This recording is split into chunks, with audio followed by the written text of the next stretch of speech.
I guess you have to click it twice. That's weird.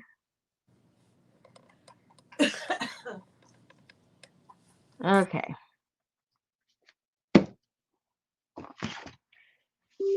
Oops, I left my drink in the other room. Run. Go get it. I am. Okay. Somebody. Oh wait, who's this? Wait, 1 second. Graphic design. Oh, wait. Who's Oh, this? Wait, 1 second.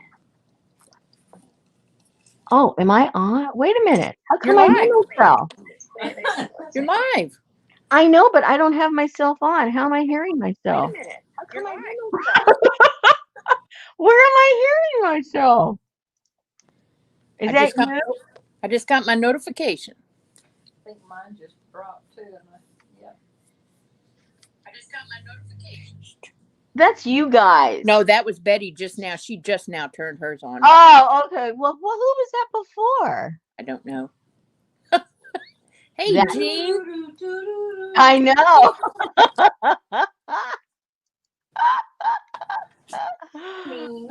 Oh my goodness. Okay, I'm gonna try and find it over on. Okay, I'm gonna try and be quiet and see if I can find myself on YouTube. Hey, Mina. Hey, Karen. Mhm. Hadn't seen you in a while, Karen.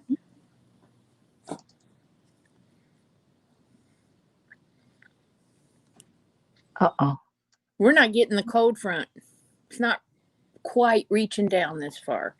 Right. It's not going to be as cold here either. The latest they tell us. So. Why are they giving us the thunderstorms? Hey, Darlene. Darlene. Mitz. Hey, Mitzi. Darlene. Okay, now I can see over there. I'm going to try and see both and see how much I confuse myself. Hey, Carla. Yeah, we have storms too. Yeah, so if any one of us like disappear, you'll know why. Hey, Susan. Hurry back. Let me find. Oh, there's StreamYard. Carla. Oh, okay. Hey, CJ. So if it freezes up on, on your end, let me know. I mean, I remember we were having a problem with the the chat. comments. Yeah, because I might look over here and see no movement, and it's because we're all frozen. Yep. So. Yep. Hello. CJ got the code. She's got 4 inches of snow and 40 degrees. What the hell happened to fall? Well, they say we're going to get fall back. This is just like a weird storm. We're going to get warm weather again. That's a very odd. I'm going to go get my drink. I forgot it. All right. Hey, Patricia. Hi, Patricia. Nancy. Archie. Where's Miss Nancy?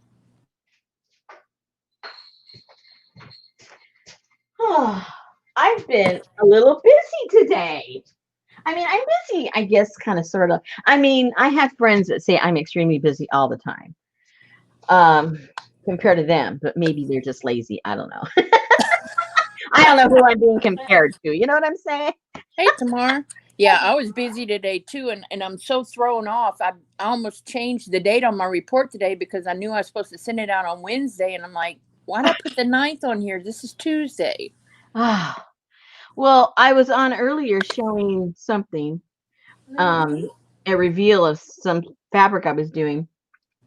And so I said, well, I may or I may not come back later and show you what it looks like. And then I went, wait a minute, I think today's Wednesday.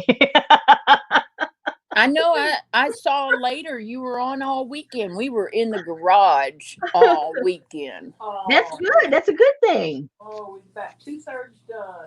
Wow. That's a big undertaking. Yeah. Big undertaking. Yeah. Okay. Hello, ladies. I'm looking up. Yay. Hey, Lily B. Miss Lily B. Up in Rhode Island, one of my best friends, her name's Lily. I miss her. I miss all my friends from all over the place. That's the pro and the con of moving around a lot is you get to meet a lot of cool people and make a lot of Carla, no, I'm not. friends, and then boom, you know, you got to move on. Everybody's Yeah. talking about how much snow.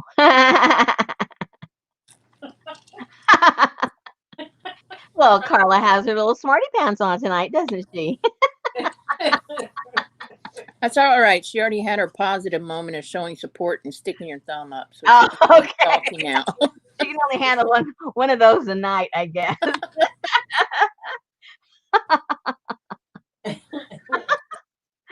Oh, too funny.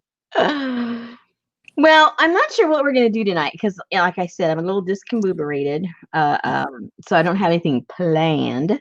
Uh-oh. But I know you ladies like to throw things out, and we end up having fun anyway. So I thought I would just show you what I've got done on my little fabric books and see maybe what else we can add, or questions you might have with the supplies that you have, because I haven't really even used everything that's in the kit yet. Like all the little dangly doohickey things, I haven't even used those. Well, I put one on there, that's about it, and I put one on here. I need a daily doohickey say. so so maybe we can talk about that or something. And then one night I needed to relax because I was like, tired from other stuff I was doing. So I gathered, I'll put these two aside for a second. So I was gathering some, how I like my black and white blue books, but then I thought, how about a black and white fabric book? Hey, Nicole. Nicole got her kit. Thank you. Yay! So I kind of sort of started one. You did? It's right hither. It's some red sashiko. There you go. Well, remember we did this one together. So I thought, wait a minute, I already have it started, a little fabric book. Why not just start adding? So I had I don't remember what this came. It came off of a it, it was like a little small jacket or something. I got it somewhere, at a thrift store, and it had already this like embroidery on there. So I just thought, well, hello, let's just put a little bit of red on there. Hey, So Jog. that kind of started that. I like it. And then this one that we did together, that I don't know when did we do that? I don't know. It's been a while. Like 3-4 weeks? No, about 4 weeks ago. Yeah, it's been about a month. And then I put this one in here, and I had a little bit. This was off the bottom of a skirt. It was this way. It was a trim on the bottom of the skirt. So I cut that off and turned that into a little pocket. Then I had this old piece of quilt that was grays and blacks and whites with a little bit of red and blue here and there. So I thought, well, I'll use that as a page. Hey, Peggy. And then here's another part of that bottom of that skirt. And whoops, upside down. And then I just glued or sewed or something this fabric to it. Like that. I love that. And I'm gonna tack. I just tacked that. I gotta sew this. And then one time I went somewhere and there was a bag and it had some embroidery stuff and it had this little piece of satin that had a pony on there.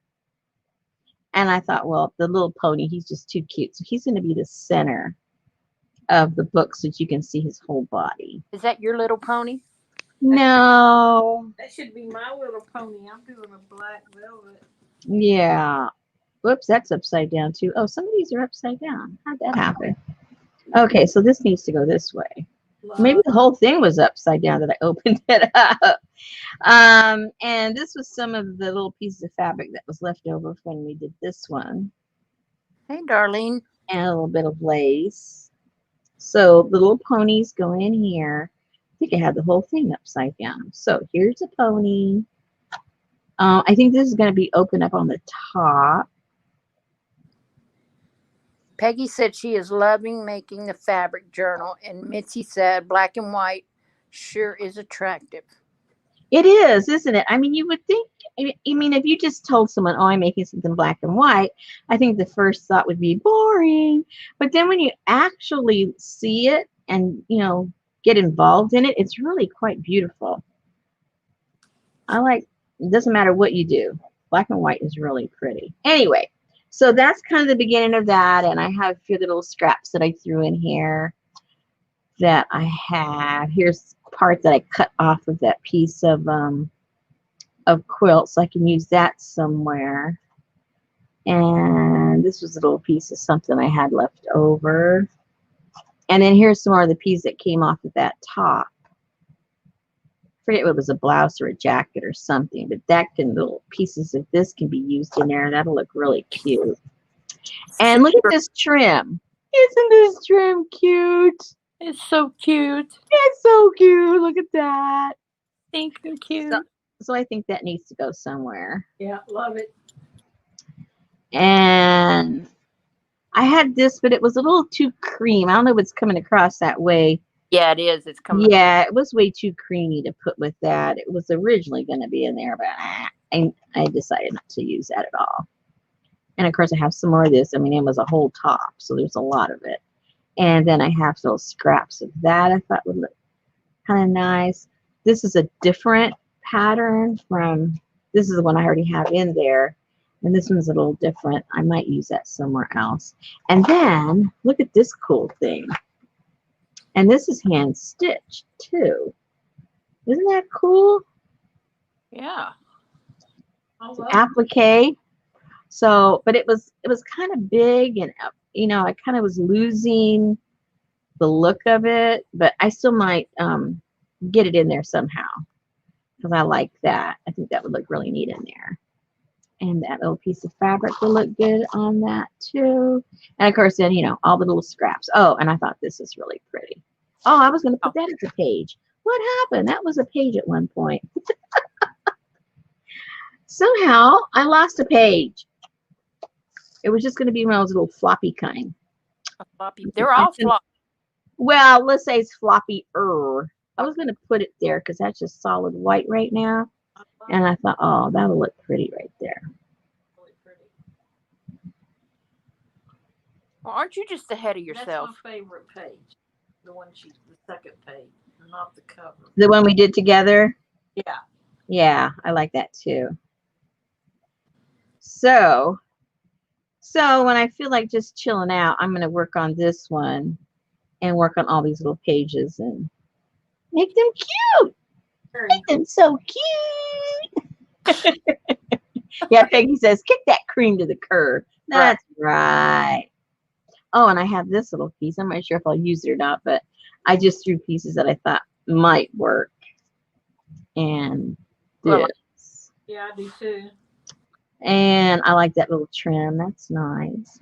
And the polka dots. Polka dots. Little polka dots. And I like the bottom of this lace. I might end up putting that somewhere. That was pretty. Love the heart. Yeah, I like that too. So anyway, so these are the little things that I'll be playing with. Oh, of course, I have my thread. Hey, Candy.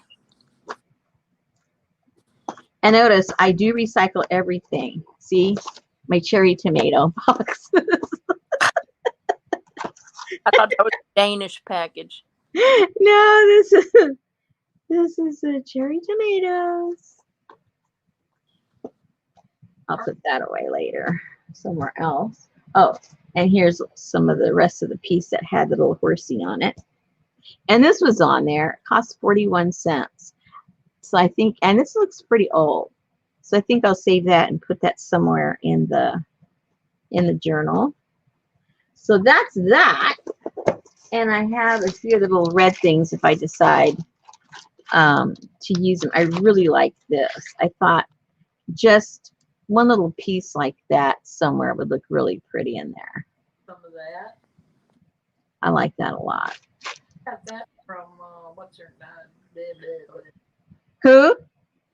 From either Laughing Dog or Barb. I think it was Barb. Callie's. I think you're right. I think you're right. I think it is Barb. Hey, I just, Deneva. huh? Deneva. I said, hey, Deneva. Hey, Geneva. With her cute little pincushion ring. Oh, wasn't that adorable how she interpreted that? That's so cute. I'm going to put this over here so I can put the rest of the stuff away. Yeah, that little finger was ready to do the hula. Did you notice? Yep.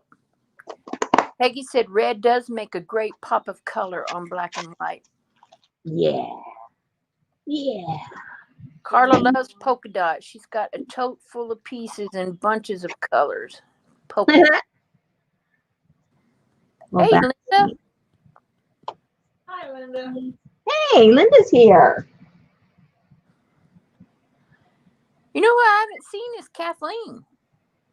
Bruce. Kathleen. Kathleen Roosh. Yeah. I don't know. I don't know. Oh, she's not where isn't she in California? You know, I get everybody confused where they are. I know. I'm really bad about that. Seriously. Linda. Sometimes I've got the coast confused which coast they're on. So don't ask me about a state when I can't even figure out what side of the country they're on. Well, they're having that stupid fire because of that spark from the gender reveal. Oh, isn't that the most saddest, ridiculous reason for all of that heartache and death and What happened? oh, Missed it. that's really sad. And then they've got one up in Oregon. It's really bad up there. You thought California, it's just as bad up there right now. So not good. No. It's not good. And the Santa Anas haven't even started. They usually start at the end of September, and that's when it really gets bad because it just whips it up and dries everything out. And very sad. I do not miss living in California at all. All right, on to better things. So these little guys, I would say they're like 90% done. You know, you're always fiddling with them and adding some more things. But I'll go through this one really quick and show you what's been done, and maybe we can think of something else to add to it or something. I see you put that little Cheech and Chong dash trim on the bottom of it. Say what? That little Cheech and Chong dash trim on the bottom of your book, those little balls. Oh, is that what that is? Ese. Okay, good. Vato. Go Raiders.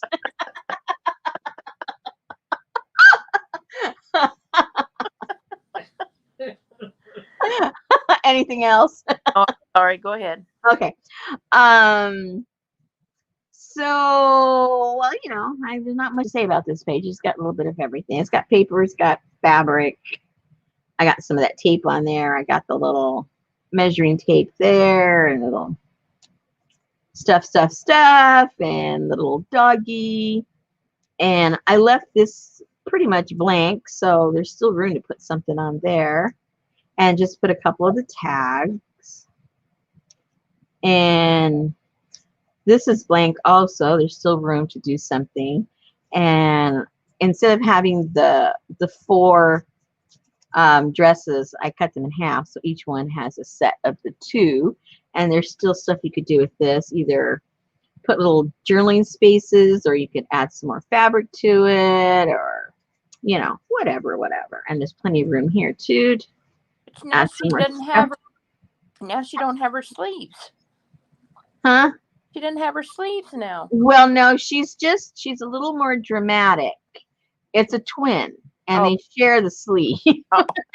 And they're going sexy on this side, so they don't have a sleeve.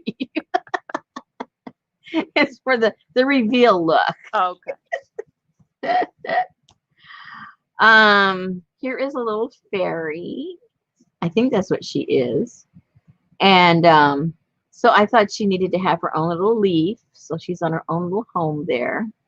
Well, that's cute. And we did that, I think, the week before or something. I love that trim. So she's in there. This came off of a blouse. an old blouse, What's that? and it was just coming apart. This right here was this is like the collar. It went around the neck, and this here has the original little what was the hook and eye. So that would have been closed right in the back of the neck right there, and then the dress part came. The top of the dress came down here, and we did this together. So I'm not sure what I'm going to end up doing with it in the long run, but it's there. It's ready to go. Here is another little spot. This is sort of like an exaggerated belly band, I guess, because I don't have it glued on the bottom. Just one of those. Jennifer. And another little birdie. More flowers. Got the little, whoops, where'd that go? A little pocket for the scissors. With the little tags from. You could also keep your sewing glasses in there. Yeah. Yeah. And there's still room here to decorate. And here's the little book that we made with part of some book I had and a pattern. So we just kind of chopped that up. I just did a real quick little pamphlet stitch. So that's done. Oops. And then I used the little ribbon clip and just put some pieces of lace and stuff that I thought was cute. Put that there. And then this is like a little yo-yo quilt, and I hung it from one of those pins. Love the yo-yos. Gotta love the yo-yos. Yeah, you know those yo-yos, they stick together. Yes, they do. And then one of the Dress form. yeah, one of the fabric dress forms, and I cut it out of some, I guess like we'd call upholstery fabric I had, and then just sewed it on there. Oh. So, oh, and on the spine I put some of the salvage pieces that I have. So that's kind of sort of this guy. Yay. Like I said, not done, but pretty much. I know. I guess you did an impromptu this weekend because I saw. Yeah, you know, I can't even tell you what we did, but yeah, we came on. I think we worked on. I don't know what we did. I came on 2 times. Matter of fact, I think one time we were doing something with this, and then maybe the other time I was. Oh no, I think each You time had was eco revealing the eco. reveal too. Yeah, that's what we did over the weekend. Yeah. I'm losing track what we do. So again, I got another type of salvage and put that here on the end. And this here was a piece of quilt. And this was some lone tassel. Lone tassel. Very. So here is the book for this one. Just made the same way. I put a little bit of the fabric on the bottom and made the pages from the same source as the other one. Good night, Peggy. Yeah, mine's doing the same thing. It's been chirping for Peggy. 5 days. Later, Peggy. Thank you for saying hello. And this is paper, and this is some lace. And here's the other half of the ladies' dresses. Oh. Pretty.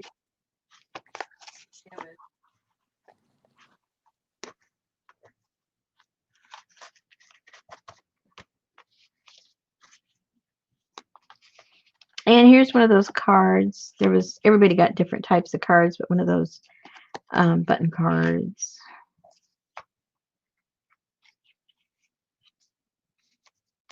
And again, there's plenty of room if you want to do some sewing on here or put something on there. Look at the kitty. Oh, cute. Oh, cute kitty. Kitty, kitty.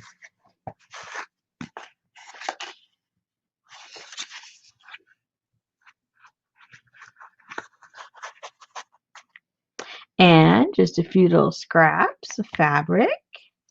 And another little fairy looking type girl with her own little leaf to hide behind. Hey, Barbara. That's the nice thing about the fabric journal. You can just pin stuff everywhere. Yeah. Okay. And here is another form that was with just some, thicker type material. That looks like a flapper. It does, doesn't it, with this down here? Yeah. I took the bottom part because this was too long, the original pattern. So I had to cut the bottom off. And so if you flip this material over, it looks like that, the inverted colors when you got those kind of weaves. So Oh, wow. it was the bottom of the other dress. So I thought, oh, come on, let's put it on here. Make her little 20-ish, 1920s. So she got her little hip dress going. And over here, I did more of a narrow form just to see how it would look. So it's the same pattern as the one with the bigger dress, but I just cut it down. I thought that looked kind of cute too. So I put that there. Not everybody's shapely. And there's some other spots to put some goodies. And then back here, we have another little pocket. And so that's that for this one. So you can see, all the spots that somebody could still add. And I like to leave my stuff, empty enough where you can make it your own, Plenty of places where, and then I'm going to include, little bits and pieces of stuff that you can make and put in those places. So Cool. Very cute. so no one can say, but I don't have nothing to put there. Yeah, you will. You will. You definitely will. All right. Okay, what's next? Okay, so over the weekend, we did the eco printing. Then yesterday or day before, I forget which day, I was showing some of the rusting that I was doing. And some of the rusting, we didn't have enough heat here. I mean, we had heat, but we didn't have sun. It was overcast. So my plastic bag that I throw the stuff in, it never got quite hot enough to really do the rust the way I like it done. So I showed the ones that looked half decent, and then there was some that it just, I was going to have to re-rust them. So what I ended up doing, instead of re-rusting them, I just basically threw some plants on them and kind of I boiled them. And some of them I like, some are okay. So I revealed that earlier when they were all wet, and I said I'd come back and show them all dried up. So some of this I threw, if you remember, it was really, really bright, the turquoise, and it was a little too bright for my taste for its intended use. So I put it in some black tea bath and left it overnight, and it toned it down just enough. I like how it looks now. It's not so in your face. Yeah, the other was very vibrant. It was, very bright. I mean, it could look pretty cool for a certain look, but not the look I was going for. So we still have, obviously, the parts that it did get rusty and little blotches here and there, which is just perfect because I just wanted bits and pieces anyway. I didn't want like the whole thing to be rust. Yeah, that's pretty. And I really like it toned down. I didn't see the other one.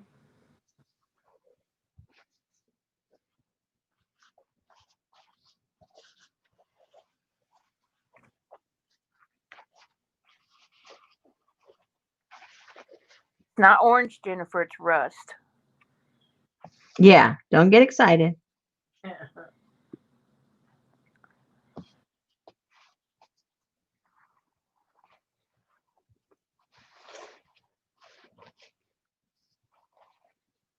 So if you're, you're doing something and when you're done with it, however it is you're trying to, achieve these colors, whether it's on fabric or on paper, and you're saying, I don't know if I like that too much. Usually what you just need to do is dull it down a little bit, and you can do that with some black tea pretty easily. Just seep it and then dunk whatever it is you're trying to tone down a little bit. And it'll usually do the trick. And it's never dark enough that it's going to completely, you know, um, undo the look that you have. It's just going to subdue it.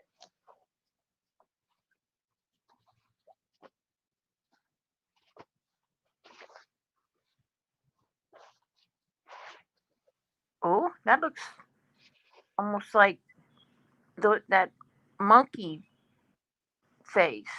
That remember the old stuffed animal dolls? The monkey had a plastic face, and the rest of him was furry, and he sucked on a banana. He ate a banana. Oh, yeah. I know what you mean. I couldn't see it, and then I had to like squint, and then it kind of popped out at me. Yeah, I see what you're saying. That's funny. I think only you would see that. Yeah, that's probably true. Oh. Yeah, because before I toned down the fabric, it was kind of cartoony, Speaking of Yeah, monkeys. yeah. Um, so so on the rusting I did that did not come out, um, I was going to re-rust them, and then I thought, you know what? I'm just going to work with what I have, and I'm going to put them into like a little dye bath and see what happens. And it came out completely different from what I thought, but I love it. It looks like something that you got out of an old garage, a mechanic, his used up towels. So, But what? I like it. You don't use a solution to rust, do you? I do what? You don't use a solution to rust. You use a technique, right? Not a solution. Or do you use a solution? Well, if you want to call it a solution, it's vinegar and water. So, well, I used the vinegar and the water to make my things rusty. And then once I do the rusting on the stuff, there's no solution except, I have to dampen all of the fabric and stuff like that. But what I did with these was completely different. Once I realized that the rusting hadn't heated up to release the rust, the cans hadn't heated up enough. I just went a different route and did something completely different. So That black and the so this is like a 2-stage or 3-stage thing I did. And I put some of my plants in there. And on some of the spots, you can see where they were. Some parts of the leaves. yummy. Here you can see the leaves real dominant. No salt. No salt. No sugar. No olive oil. Not No olive oil. Love that. And no broccoli was involved.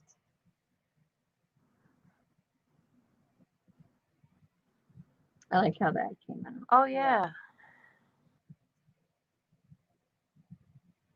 So there's a few little jewels in there.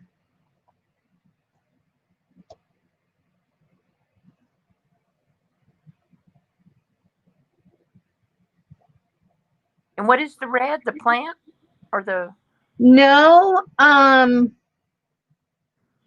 think what little bit of rust did transfer over, it kind of like when it was all folded up, it kind of went to the edges. Oh, okay. I think that's what happened because the plant itself, it wouldn't have left off. It never leaves off red like that. So I know it wasn't the plant because there's a little bit of the rust there. But I think some of the other stuff that wasn't really embedded real well, it can like lift up. So I think it lifted up and floated to the edges. And that's what we're seeing. So Carla, I said you use the vinegar and water to rust your metal. Yeah. Yeah. So vinegar and water to rust the metal, and then Yeah, I have my rusting solution is 50-50 water to white vinegar, and I have a big squirt bottle, and whenever I get new items that I want to make rusty, I put them out in the yard and I spray them down with that, and I might do that once a week, I might do it once a month, it just depends what mood I'm in, and the oxidation starts, and there you go. And I leave my stuff out all the time. Unless it's really, really thin, I don't want it to disintegrate. I'll put it in a box and put it into my storage room. But the bigger, thicker stuff, I leave outside all the time. So you can see a little bit of the leaf right here and right here. And you can see it here again. And right here. It's just a couple of cool spots. Right here, you see the leaves in here. Whoops. Over here. see the ribs from the can. Yeah. Yeah, exactly. Yeah, I like that. And here's some more of you can see more of the plant right there. And right here. Anyway, so that's kind of cool.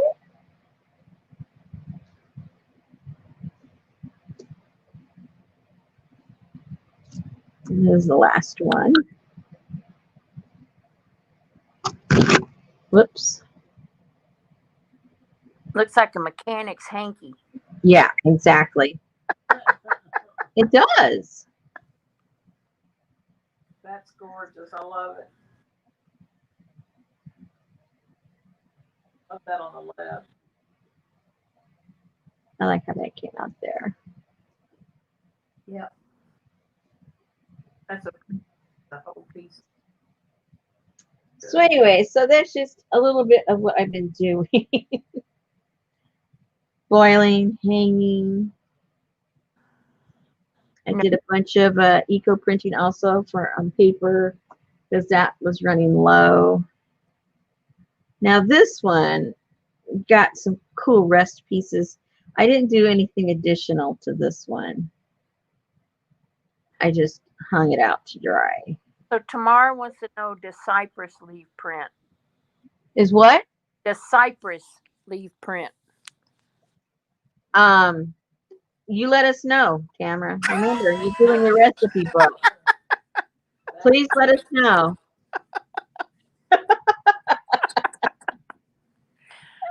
You guys should know already. That's my answer. Let me know. I don't know. There's only like, 1,000 variety of cypress trees. What's a floaty top? A what? Darlene said would make a gorgeous floaty top. Floaty top? Yeah. I don't know. It sounds like something you wear when you don't want to wear a bra. Yeah, I can't do that. A floaty top. Hey, Suzanne. And this is part of that Duvanet cover. So when I stuck it in with the tea, it shows better the actual design that is that fabric as opposed to just being like, because it looked like muslin before because you couldn't see the design. But now Oh, that the okay. She's talking about a bathing suit cover up, one of those long white. oh, Yeah. it would look cute. So Carla said that she was asking, so you don't do the dump it in a mason jar, put water, vinegar, salt, wait 24 hours, and bam, rust. She's just asking because some of her friends are having problems getting their items to rust. Maybe Okay. it's not aluminum won't rust. All right. Here's the thing. The things that I rust are gigantic. So I don't put them in a mason jar because, I can't put a piece that's 12 by 12 inside a mason jar, obviously. So my large pieces, I do put the vinegar and water. I don't do the salt thing. I don't do any of that stuff for my outside pieces.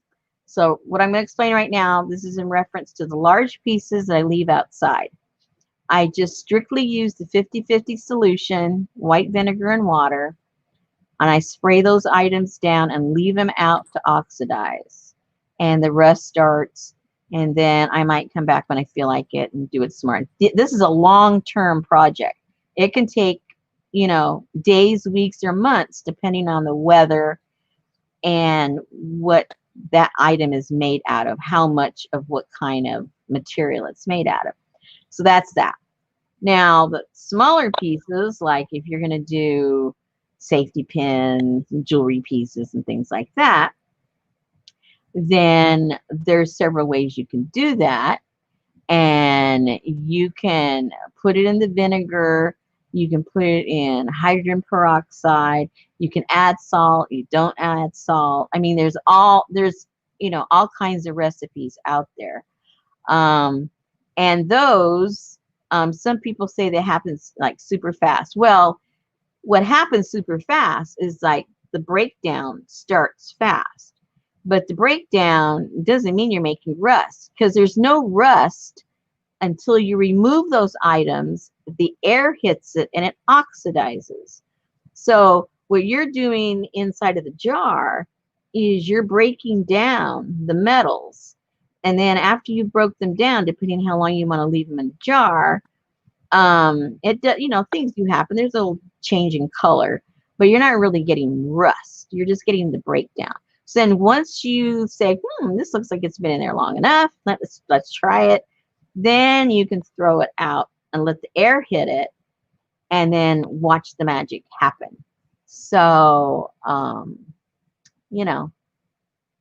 that's, I don't know if that was too long-winded of an answer, but that's the answer. Hey, Lolly. Well, no, that makes sense because you're right. If they're just have it sitting in a jar of solution waiting for it to happen, they It's aren't not moving out. going to. No. Yeah. No. Yeah. You have to take it out and, spread it out on something, a piece of paper, cardboard, whatever you want to do, spread it out. You might, at that point, whether you're using the hydrogen peroxide type or if you're using, the bleach, whatever, you're using, then at that point, even if you want to throw a little bit of salt on there, that causes a whole other little reaction. And then the air hits it. I mean, think in these terms. If you've ever been to the ocean, you know what the salt water does to stuff, right? Yeah. What does it do? It rusts everything. Yeah. So, and that's that's the salt and the air, plus whatever metals and stuff it lands on. So, and I think what happens with a lot of these things, you watch a video and the video makes it look like everything happens in, 30 seconds. And it doesn't. And everything takes time. And, most of us, me included, we want everything done really fast. And, a lot of these fun things just don't happen fast. They take time.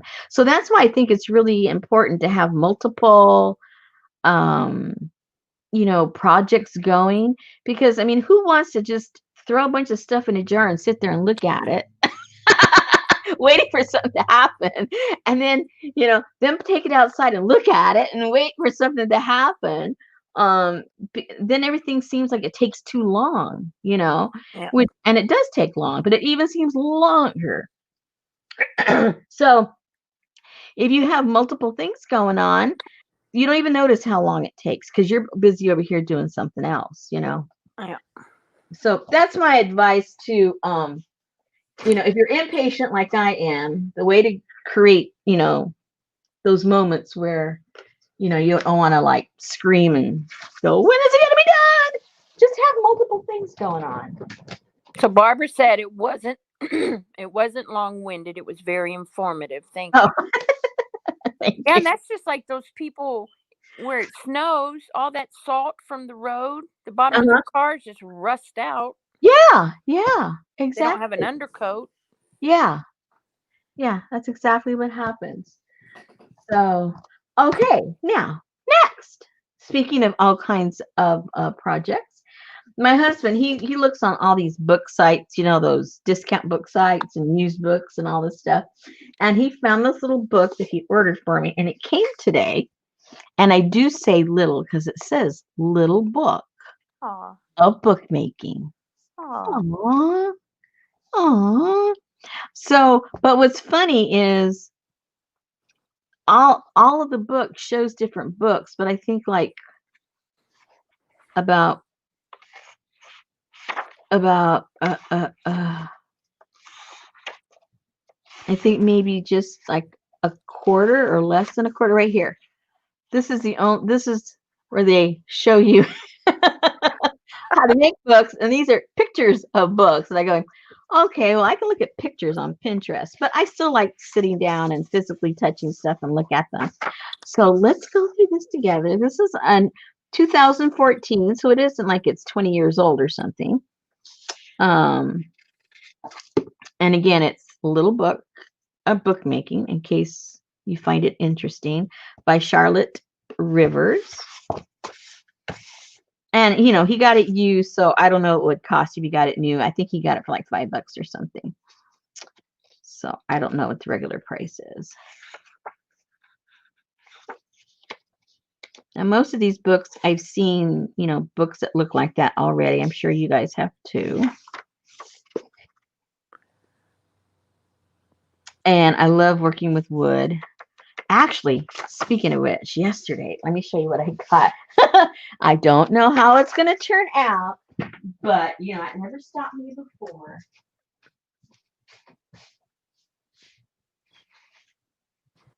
Where'd it go? Here it is.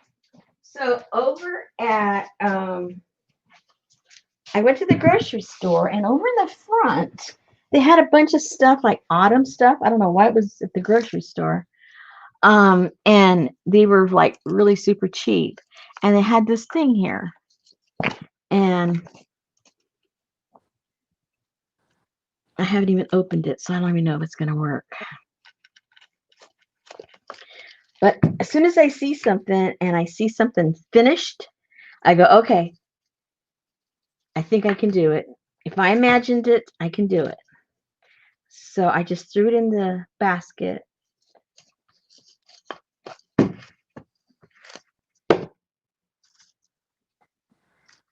All righty then.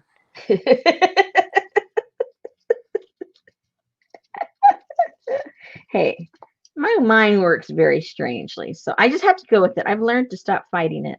I just go with it. All right. So they had an odd number of 3 in there. So obviously it's part of a tree. This is real. This isn't like fake. It's real.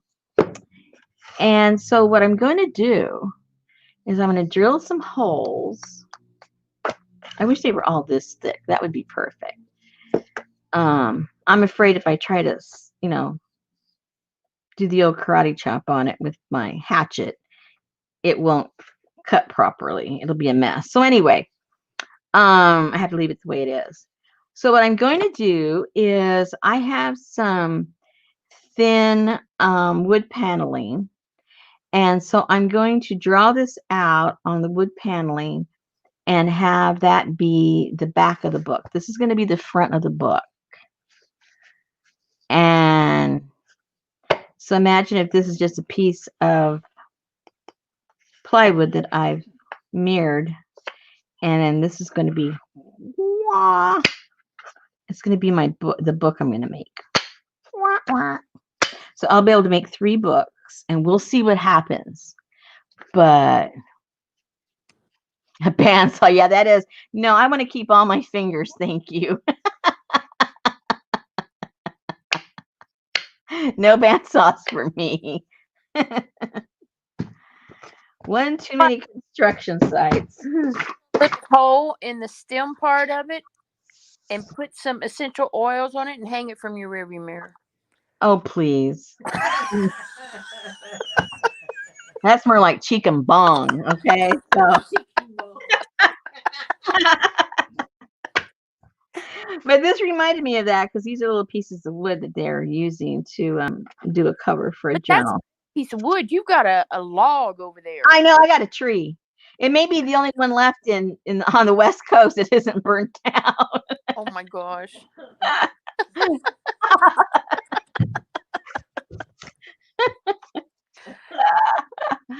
All right, so somebody that doesn't make books, they're going to open this up and go, wood? You make books out of wood? Okay, now these kind of stitches drive me absolutely crazy because I can't visual. I mean, yeah, there's no way. No way, Jose.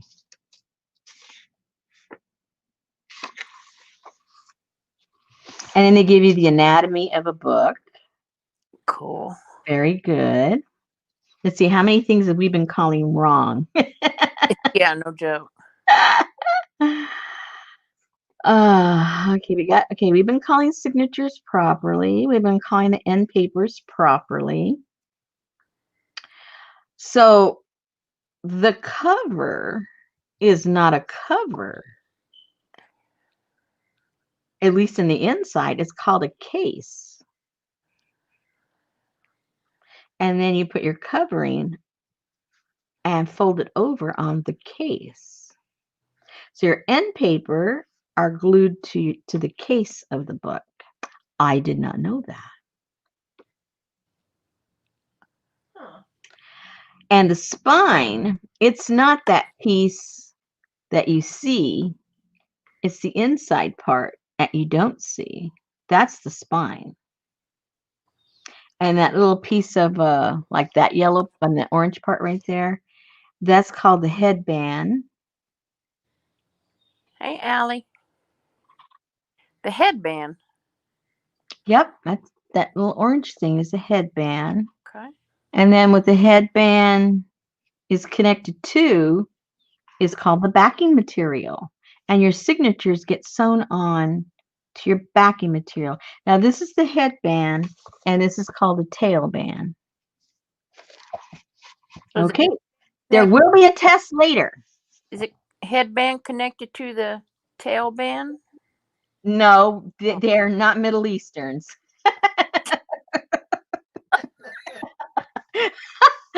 In case you were going there. I wasn't. Oh, okay. I was singing the song. I was trying to beat you. Hey, Lucy. Hi, Lucy. Did you boil today, Lucy? Lucy mentioned she might want to boil today. Jeopardy questions for sure. Yeah, because it says here the spine is the backbone of the book. Yes, it's the backbone of the book, holding all the signatures together. So it isn't this flappy thing right here. It's the thing that the headband is on. Okay. Just in case we want to use the right terminology. She did not. She is back to work, so she is exhausted. Oh. Yeah, the bone song. I don't know what that is. I really don't think I should ask. The foot bone's connected to the ankle bone. Oh, that one. Okay, that's safe. Okay. Okay.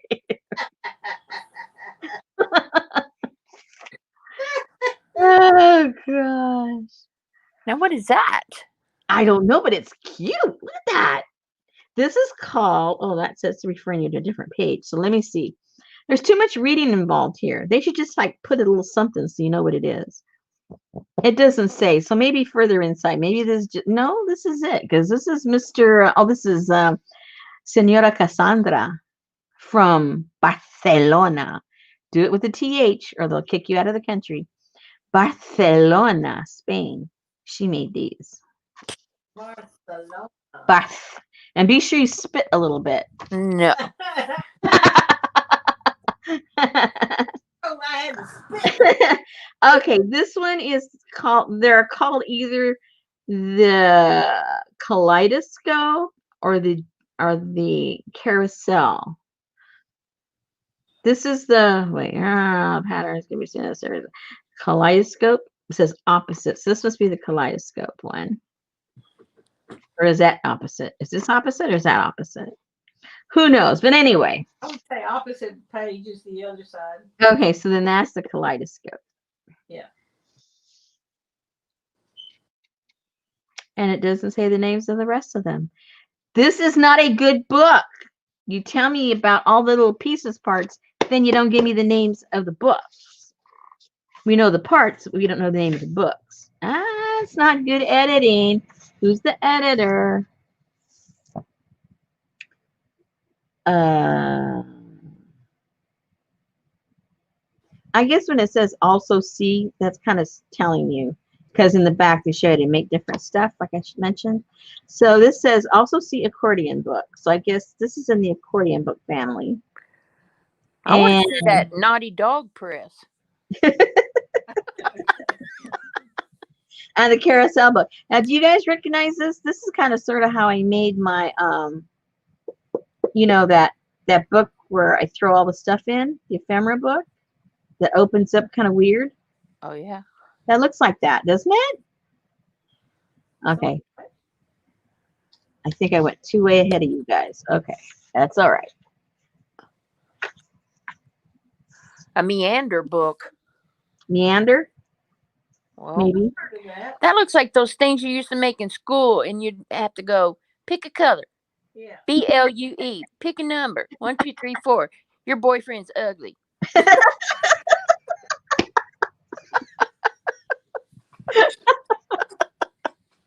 This is also the accordion book. So this is in the accordion family. That's all I can figure out. Oh, no. This guy's from Brazil. They do spit a little bit there, too. They have a little bit of the old Spanish. The cootie. Spanish. That's what we used to call them, cootie catchers. This is accordion book. Look at that. Woohoo! Cootie catchers.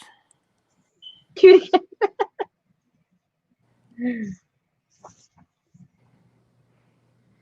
Yeah, So I know how to. These are called flag books. Flag? Flag. Yeah, because the way you cut them when you go in and out, these little things pop out and they look like little, you know, flags sticking out. Okay, so this one, it says down here, accordion and pamphlet stitch. So I guess that's what this is. I don't know. I don't think he knows either. He's from Belgium. It's pretty gloomy in Belgium. There's not too many months when the sun's out in Belgium. Well, that's probably why Florida. they're all depressed. Florida. Oh, that one looks difficult. This one's called the Dragon Book. Which one?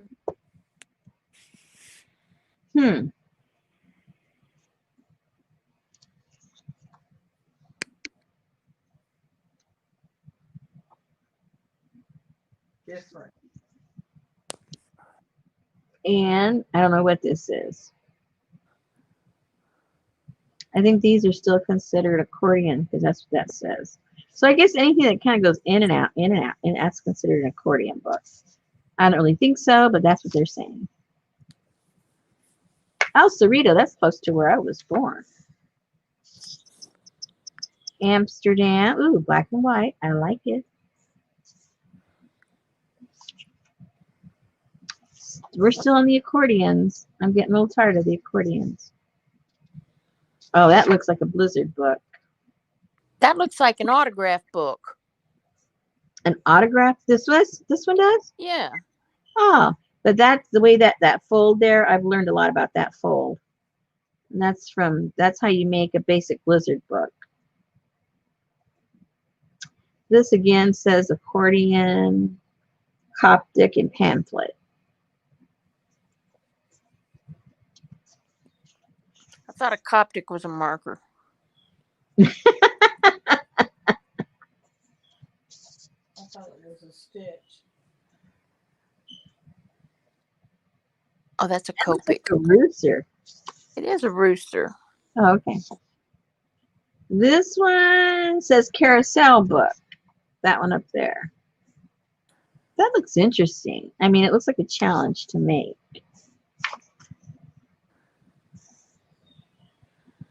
They all look like a challenge to me. Yeah. But I guess what I mean is it looks like a challenge I'd like to take on. Some of them, they don't seem interesting to me. Okay, Copic is a marker. Coptic is binding. Yeah. I knew that. I love that. I think that looks cool. I've seen Cage Fish do that one. Yeah. Yeah, I wish I could do that. I watched her. When I watch her, oh, that's simple. I can do that. No. That's what I thought Coptic was right there. I thought, oh, no problem.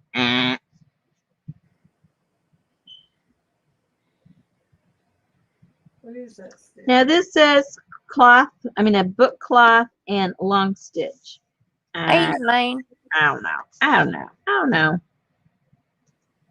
Here's some more Coptic and French. Wait, okay. Wait till I get my finger out of my eyeball. Uh-oh. Elaine's here. She's been gat. She's been what? Gat. What do you mean? I don't know. That's what she said. Hi, guys. Been gat.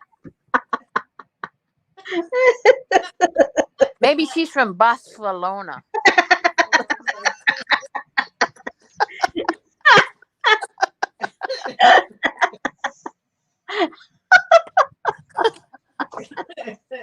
Oh dear.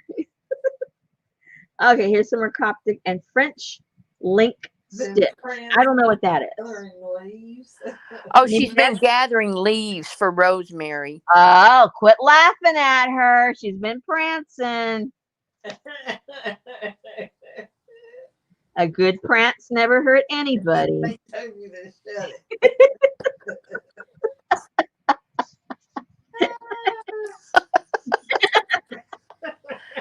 Well, I guess prancing's better than being gut. Yeah. Well, she's getting rid of her gut by prancing. That's what she's trying to tell you. Okay. Yeah. I need to prance my butt out in the yard and pick those leaves too. Ooh, Cairo. I like that. I like this one. I That like looks like that. a chain stitch, right? Is that what that's called? Yeah, don't ask me.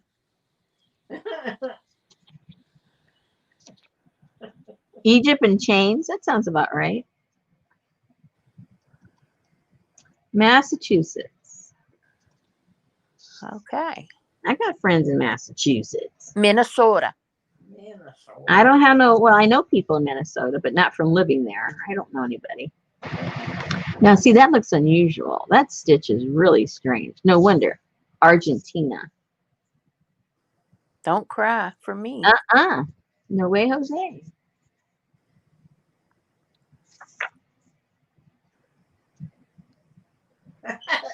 Oh, Jennifer Jane. I'm sorry. She gets gat all the time.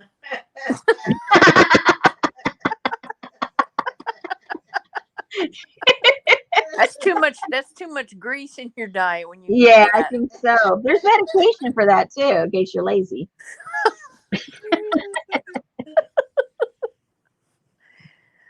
They got drugs for everything. That's it. Windows. Tee-hee. That's Oh, Toronto. Look at that. This is the entry for Canada.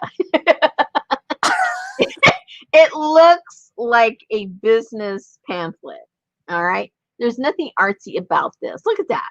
I don't know. I think if I was Canadian, I'd complain about this. Lucy said that other one looks like the secret Belgian binding, which is easy once you figure it out. That's what you said. Yeah, right. Okay. Next.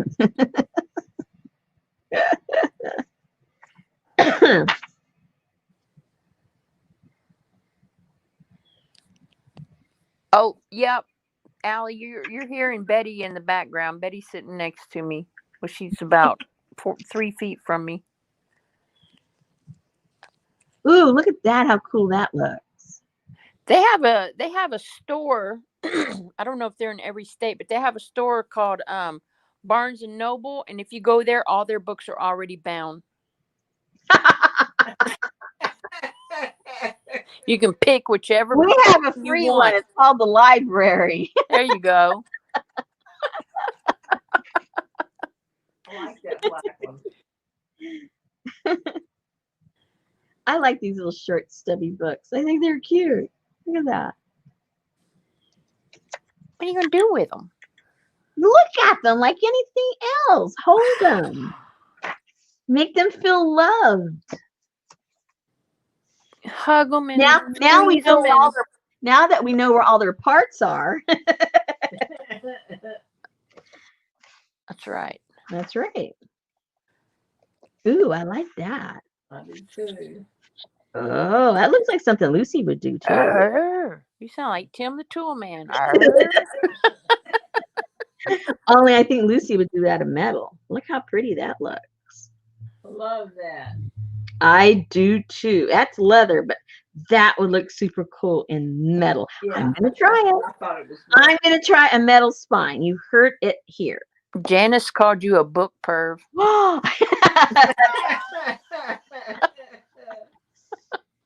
Hey, I don't do it online. I do it in private. What I do in my private time. That's right. Yeah, That's right. just leave me alone. That's right. You don't see me bringing that book out here right now. I only have this one. That's a weird stitch. I know. What's it called? It's called, oh, I don't think that's it either. It's called a long stitch, but they must talk about something else. Well, that is kind of long. Only one. Well, yeah. It didn't say long stitches. It said long stitch. All right. Yeah. Oh, that. Okay. See, here's another Canada one. I'm not impressed. I think this is like an anti-Canadian book. Because look at this. Boring. The other stuff had pretty stitches and colors and texture. Boring. Even Australia's got a little texture going here. See? Okay, this is funny. This is from Australia, but the picture is Africa. And I almost like my head, I saw it like Australia this way. Doesn't Australia look a little bit like that way? Anyway, okay.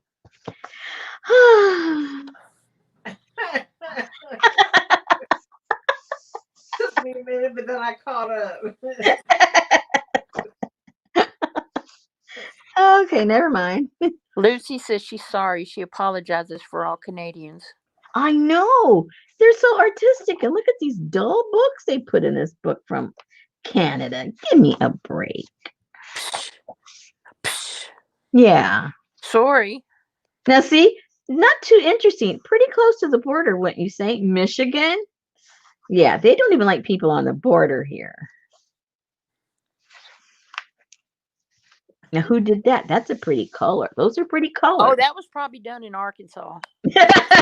Notice there's no reference to it. No name, no nothing.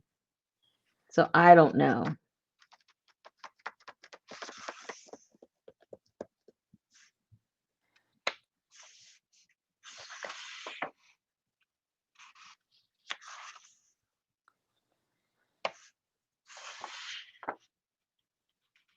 Uh-oh. Uh-oh. Another one from Spain. Barcelona. Madrid. Madrid. You see. I like that green one. That's weird.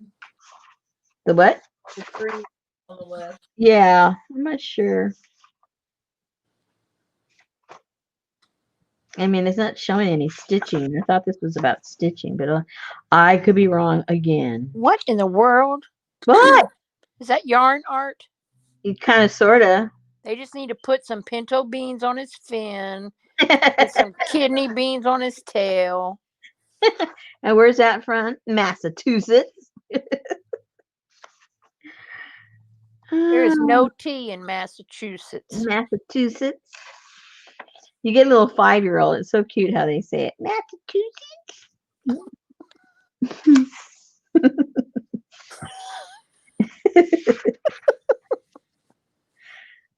Argentina. See, color.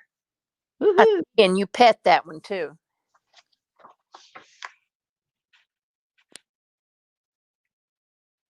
Hey, this is from Nebraska. Nebraska, isn't that where Mariotier is? I don't know. White bread in Nebraska, but this is pretty cute. Speaking of, where is Mariotier? I don't know. She might be in bed because she's going to get up at 1 o'clock in the morning to go live. I don't know. Jennifer Jane says she thinks all these books are boring anyway compared to ours. You tell them.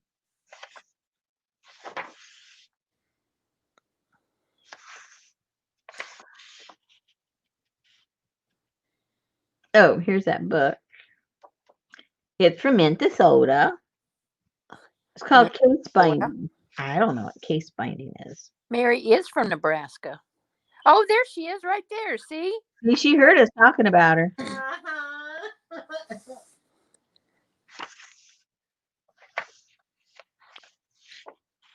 And I bet you she likes white bread. Ugh, I No. like that. I hate white bread. I love white bread. You can fold up a whole piece of white bread into the size of a dime. You can, if you're mad at somebody across the room, you can grab your piece of bread and make it the biggest ball of dough and hum it across the room. Oh, that would have to take the whole loaf, though, to make a ball. Ugh, I hate white bread. Ooh, I like this. Anything with wood. See how pretty that one is? Yeah. And how it's notched together. Wow, look at that book. Yeah. Yeah, this is called the dovetail, I believe. That's where it goes inside each other like that. It's a dovetail. I know, isn't that gorgeous? Now that's a book. Uh-oh, North Carolina. That's something to write home about. Look what I made. Mm-hmm. That looks like a slinky almost. I know. Huh? If you have somebody upstairs, you say, "Can you set the book down?" You just And you set it on sound the like first step, and it'll slink all the way down.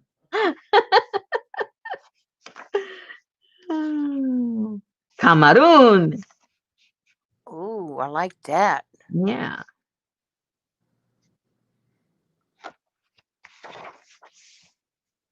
Here's some more wood. A little too geometric for me, but still, it's wood. I like it. That's a little beehive looking. Yeah. Honeycomb. Yeah, there you go. There's that dovetail. That's a lot of But work. do you see in that how thin the wood is? It's not like a log. Well, excuse me, if I want to do stuff like everybody else, then I just might as well not even try. You know what I'm saying? That's why you won't find your book in a book. I won't.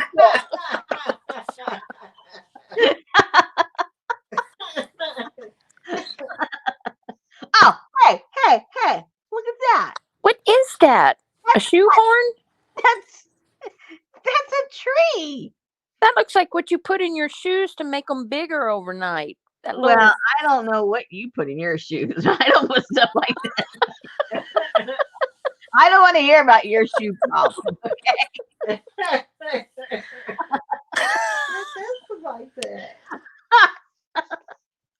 that looks like when you go to Sam's and you get their assorted cheesecakes. It does. There, I would agree. Well, Austria, of course. You know. Oh. Yeah. Yep. Very cute. It's even being served with a fork. Wow. Okay. I like it. This is called case binding. I don't know what case binding is, but that's what it is. Case binding. Cheesecake.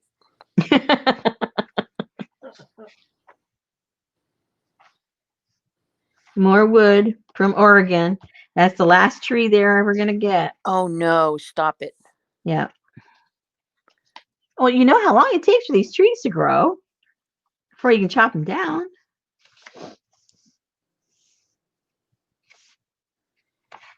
I know, and then in the Midwest they had that damn Derico knock down all their trees. So it's like, Mhm. wow, look at that. That's just a little box of lusciousness right I there. know. Yeah, you're right. Lucy said, just means the spine is covered like a regular hardbound book. Oh, okay. Where was that? Oh, here. Yeah, that looks normal. Yes, it does. But that's a Japanese print on that piece of cake.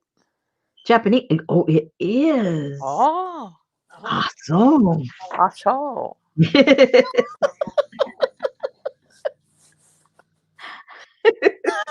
So stupid. I need a drink. If I'm gonna act stupid, at least let me have a drink. All right. Let me have a reason. Oh, now see if we're calling our tools the proper thing. Oh. Okay. So number 1. Okay, now see where's the related number? Oh, okay, here we go. So this is yes, we all call that a bone folder, correct? And if it is metal, we do call it a metal ruler. And number 3, oh, that's just glue. It's what's inside. And where's number 4? I lost number 4. Oh, rotary cutter. Oh, our friend, number 5. Number 5. Oh, they call it a scalpel. Oh dear. That even What sounds is it? I Oh, say the scalpel. I call it X-Acto knife. That sounds even worse. I'm even more paranoid. well, that's what they use in surgery. I know. Did you say a scaffold or a scalpel? Scalpel. Oh, a scalpel. Yes, that's correct. Yeah. With an L. An X-Acto knife is a brand, isn't it? I believe so, but that's what it says up here. No, Carla, I did not. I don't know how the fire started in Oregon. I thought the one in California started from a gender reveal. Well, there's like 4 or 5 going, but that Yep. is one of them. Yeah. Number 7. Uh-oh, where's number 7? What do they call it? Oh, they call it an awl. Okay. Hey, Sue. Yes, scalpels are to dissect frogs too. Number 10. Book press. Well, it could be any kind of a press, but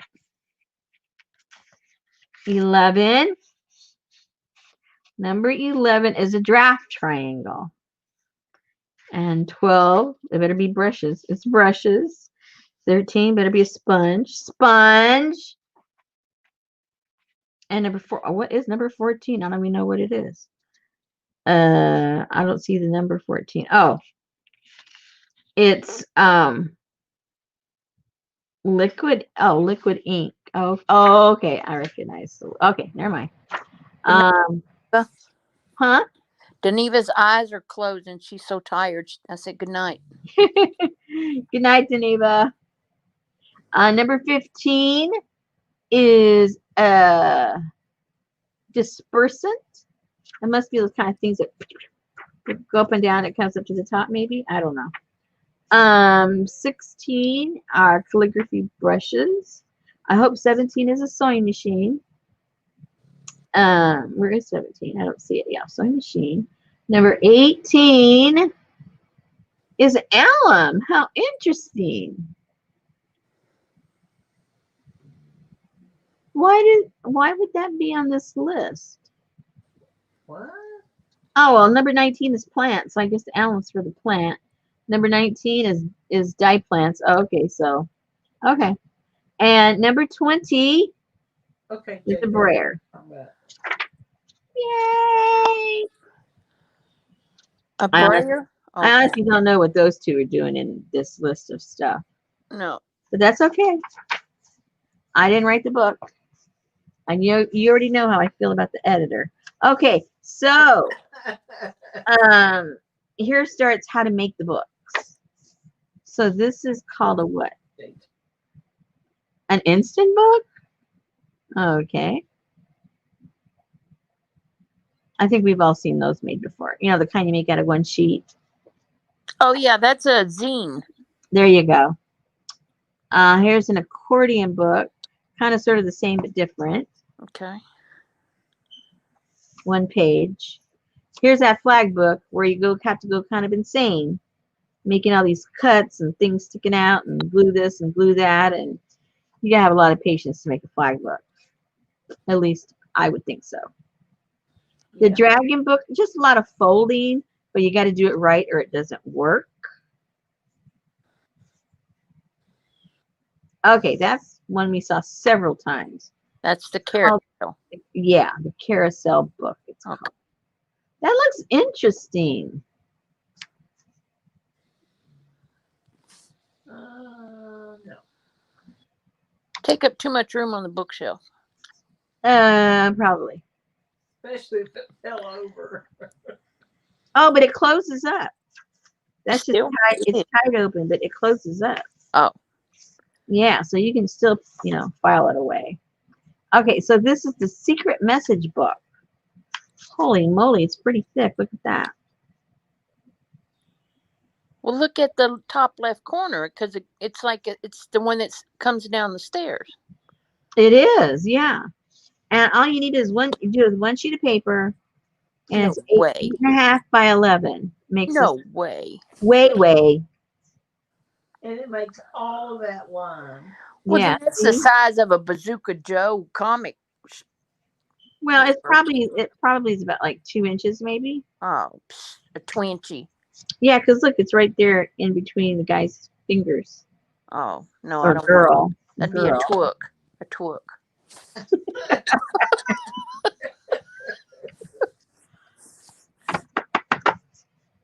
This is a pamphlet stitch. I would never know how to do a pamphlet stitch looking at this diagram. What the heck is that? No It way. looks like an ant farm to me. There's no way I would figure that one out. No. Nope, and nope. Okay, long stitch. We know I don't know about that either.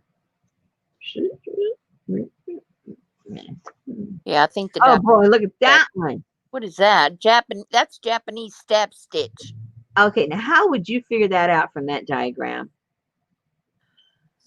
You go to YouTube and you type in Japanese stab stitch. No, I know I could do it from there. I'm saying from that. How could you ever do that? Never. No. Oh yeah, and then the cop. You really can't do that with a diagram. I don't think anyway. Janice said you have to read the directions. No way, Jose.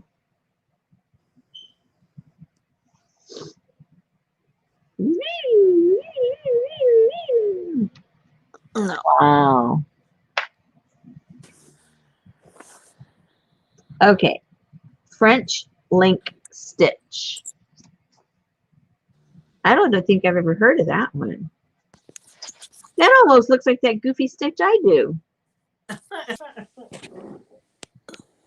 Do I have one? I should have known you would have invented one of these binding stitches. Well, I don't do any of these in particular because I don't know how, but I do fake it a lot. That's for sure. Case binding. So Barbara says, well, when you run out of toilet paper, this book could come in handy. No pun intended.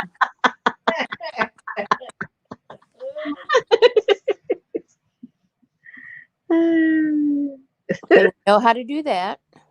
Yeah.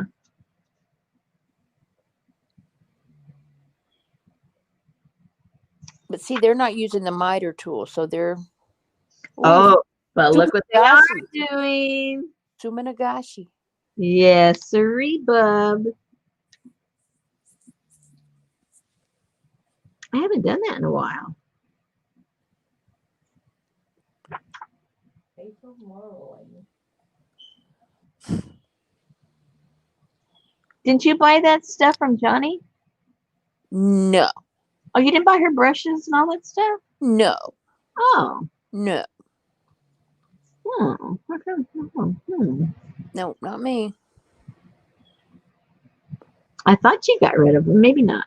No, I think she did get rid of them, and I think maybe Tanya Woodward got it or somebody like that got it. Oh, okay. Fraudage? Yeah, what is that?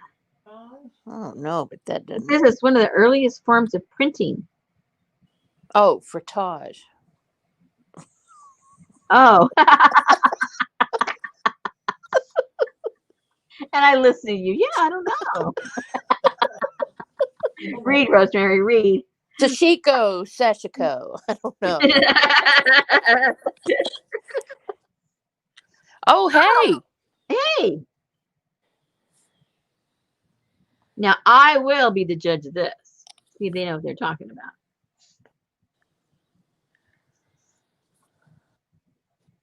What are they talking about?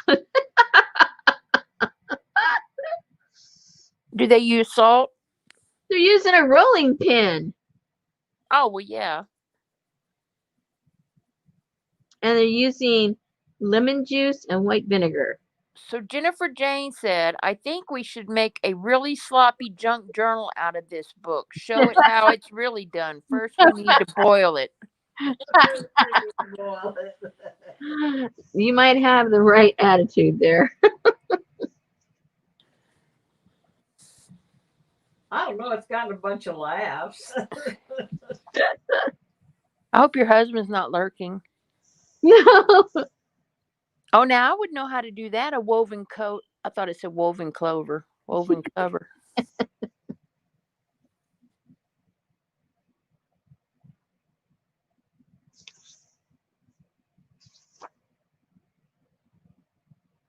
Pillow book. What's a pillow book? That's one of those puffy. Oh, yeah. A padded book. One of those phony hussies, right? A phony hussy. Mm-hmm. Oh, okay. All padding. Oh, never mind.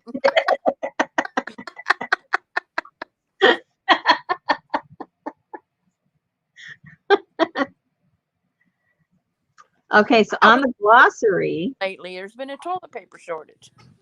What's that? I said, that's why women have looked so different lately. There's been a toilet paper shortage. Do you know I'm still waiting for a package that someone sent me from New York, and this is going to be 3 weeks. Are you tracking? Yeah, I know exactly where it went. It went from New York to New Jersey within a day. Stayed in New Jersey for almost 10 days. Went from New Jersey to oh no, I forget, it was Iowa or Ohio. One of those two. Sat there for a whole bunch of days, and now it's in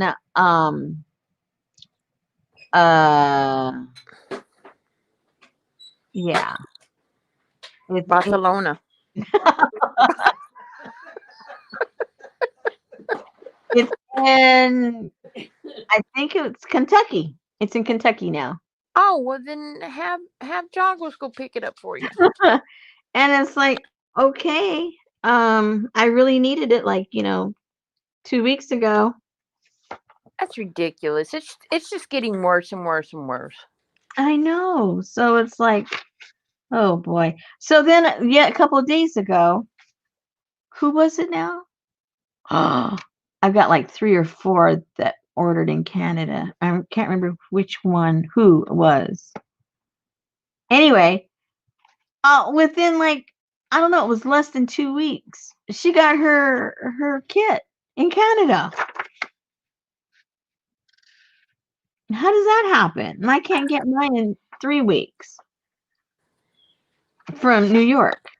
That's crazy. There's something wrong with this picture.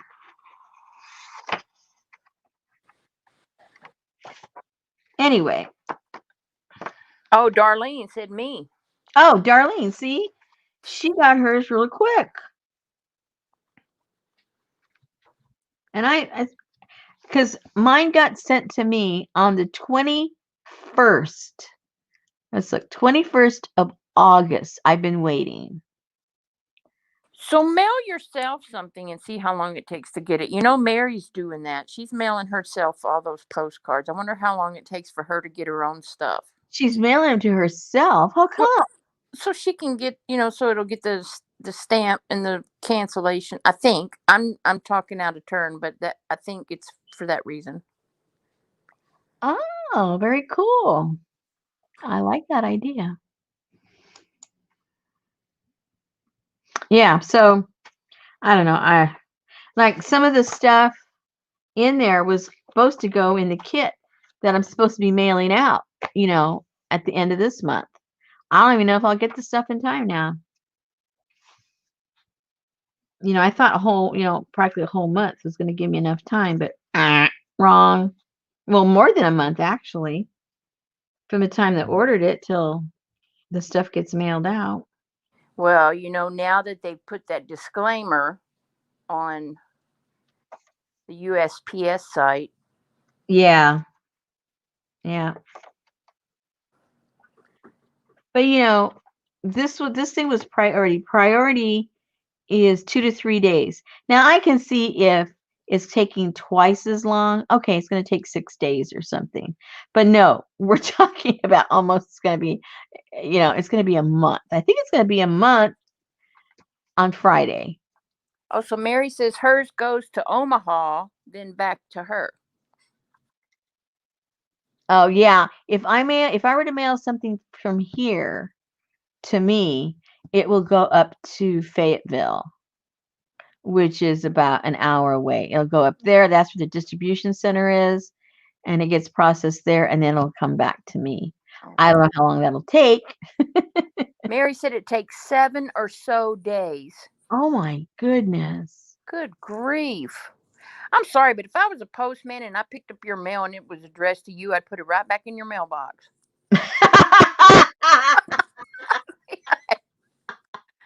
Hello. This is what we call service.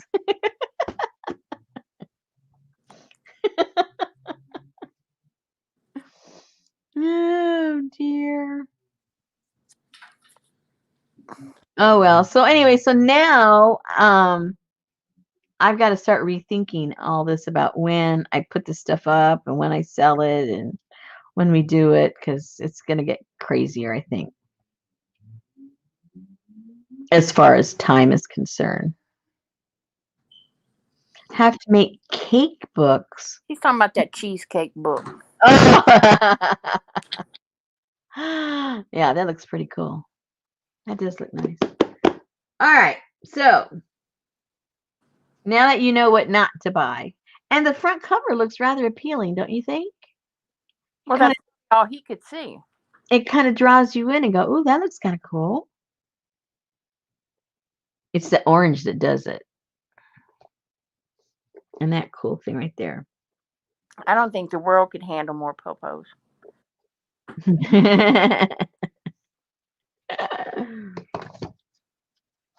And it really wasn't so little. Right. Yeah. True. It's a good sized one. Okay. Enough of that foolishness. So now what? So now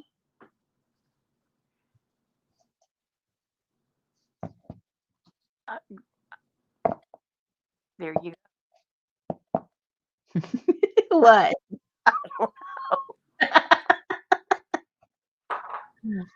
That's Man, like a big book. well, the back part's only going to be like a quarter of an inch. But still, yeah. I mean, it's going to be like a little art book. Maybe what I'll put in there is all the pages will be eco printed leaf. There you go. Your stamp book. And See, what are you going to bind it with a hinge? I don't know. I'm gonna drill a hole through there. I might do some kind of binding with some strips of leather or something. I just, instead of a ring, it would be like leather, a leather strap of some kind, going all the way through, maybe. So, do you ever hear from Anna in Canada? Anna from Canada. Which Anna? Oh, no, Oh, Patricia was asking. Darlene says you can buy sheets of balsa wood at Michael's, light and easy to cut. I have plenty of wood. Yeah, I got plenty. Too much. And I have it's called Luan. I bought they come in big 4x8 sheets, and in the day when I would, you know, carouse around in Home Depot, the guys over there know me, and so they would cut them down any size I want. So they would cut them down to 12 by 12 pieces for me, which is really easy for me to cut down into any size I want later. So I have a big stack of those. I would do that for you, Mary. Patricia said it was an older lady and her husband was a trucker. Oh, no, I haven't heard from her in a while. I'm glad you mentioned her. She has the most interesting journals that I'd ever seen. I just love her stuff. In a way, I mean, I had seen junk journals, pictures on Pinterest and people making them on YouTube. But this was like what, when did I discover all this? Maybe 5 years ago or so. And either I wasn't finding them or there weren't like really, really interesting journals being made. They kind of all looked kind of the same to me. I mean, they were pretty, they were nice, but it wasn't something I was attracted to want to replicate. They were just okay to look at. But when I saw this one journal she made, oh my goodness, what did she call that journal? Oh, see, if Darla was here, the link would magically appear. Um, I'm oh. sorry, I'm not that talented.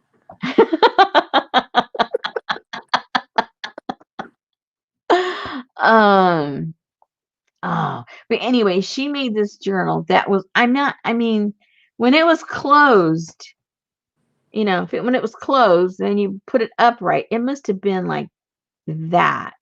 And she made it out of a purse.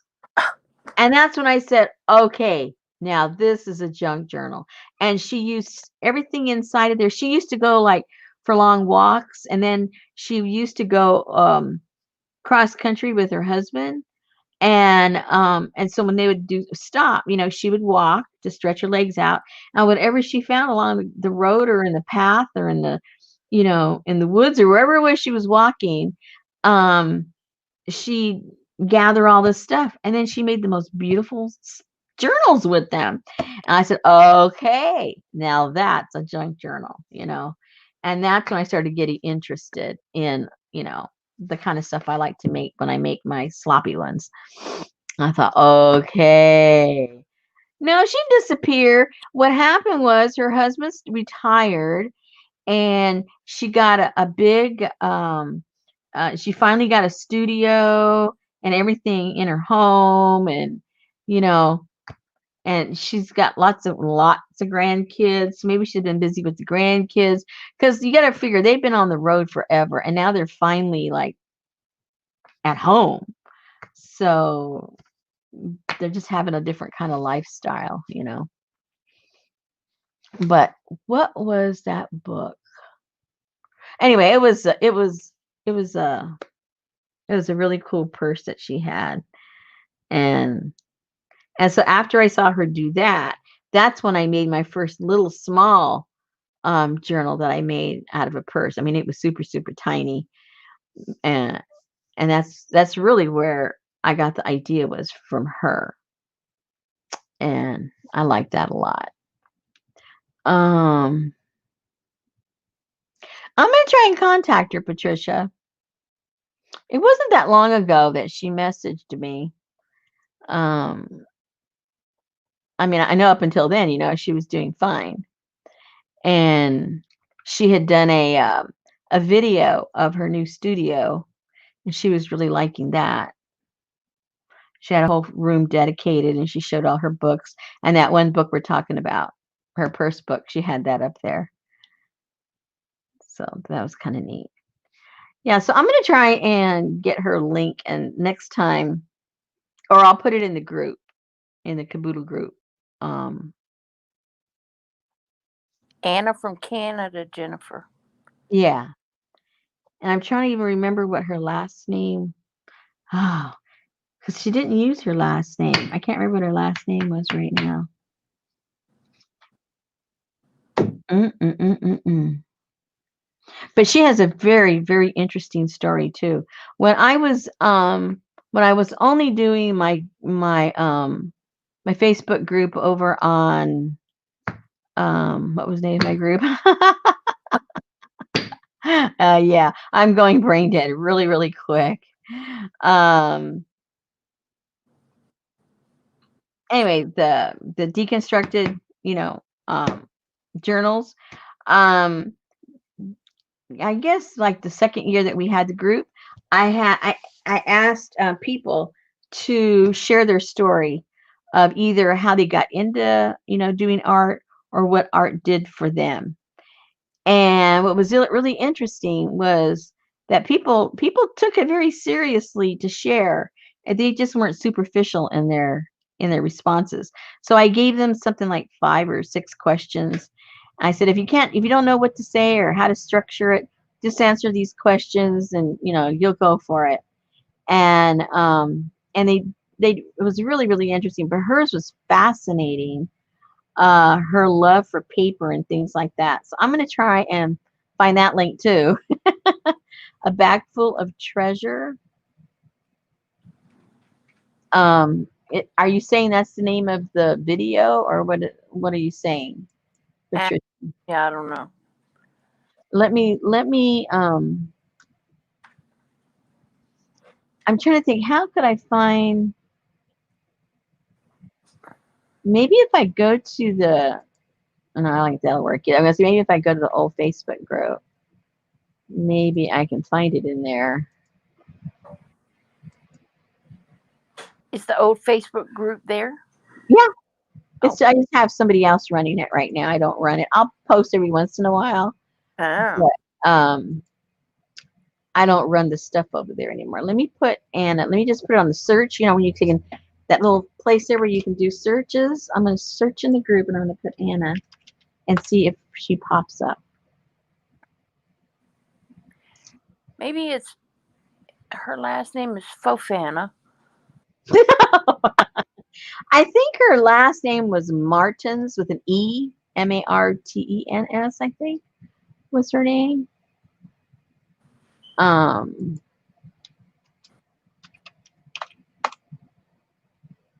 But I can't remember what name her was her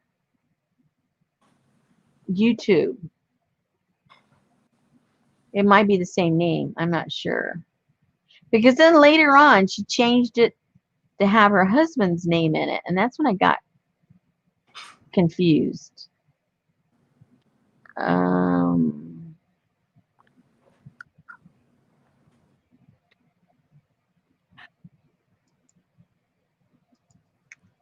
Let's see.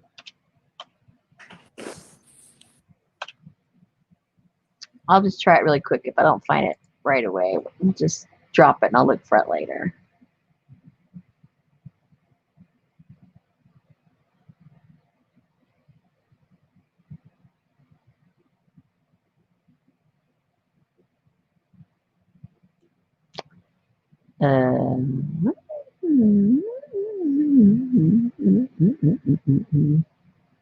Because I know you'd enjoy watching her video on what art does for her. No, it's not popping up, so I'll have to look for it later.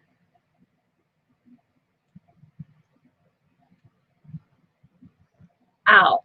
Oh, my back itches. Oh, no, I'm not seeing it. And you know how people put their name,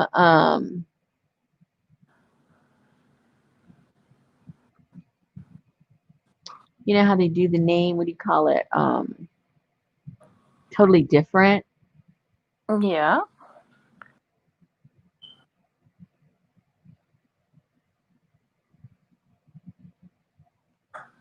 I'll have to look for it later. Unless somebody else there in the group finds it. I mean, in the chit chat. Yeah, Rosemary's Detective. Yeah, where is she when I need her? She must be working. What are you doing working? Annabeth, I think her name was, everybody look at the same time now. Annabeth, I think. Marten. Martin or Martins? No, I can't remember if it was.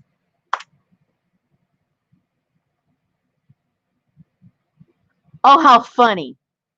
I typed that in, and what's the first thing that pops up? It's my journal, the purse journal, because on the notation I put in there that it was inspired by her. I look for her and I find myself. That's pretty sad. Okay, well, there's some famous lady named Beth Martin, so that's the only thing that's popping up is all this other lady stuff. So this is not going to be helpful. Mary, Huh? she's in Shannon's group. Who is? Annabeth or whoever you're looking for. Well, yeah, she's in my group too, but I can't find her video. She popped up in my group, but the Mary said video. she came into her stream a while ago. Oh, let me see if Are you if looking under members? Oh, you're trying to find her video. I'm Never trying to mind. find her video. Yeah. Let me see if she commented on the video, and that would give me the name of her channel. I don't see it. No. Oh, wow. See, I was right. That was 5 years ago. No. See how valuable Darla is Oh, well, don't I just feel like dirt on your shoe? when it comes to research. Well, I just can't do it on this stupid iPad. Okay, well, I'm not gonna find that at all. But how come it doesn't show? That's weird. Okay, oh well. I'll look that up later. I'll find it. I'll find it sometime, somewhere.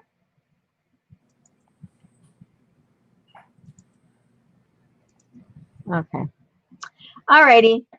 Columbo, yeah. Columbo! A bag full of treasure? What does that mean? The name of the channel.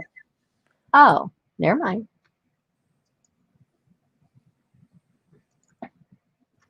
You got to remember, I'm slow.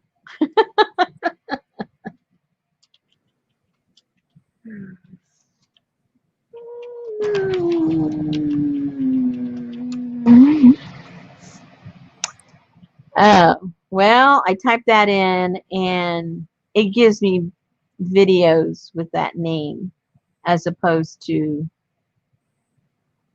her channel. That happens a lot. So that doesn't help. A link would be helpful.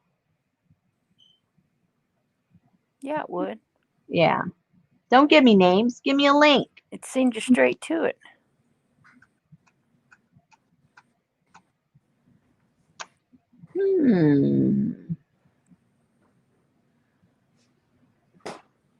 Okay, links, people. Names don't help me. All right. So are we going to do something else or what? Maybe.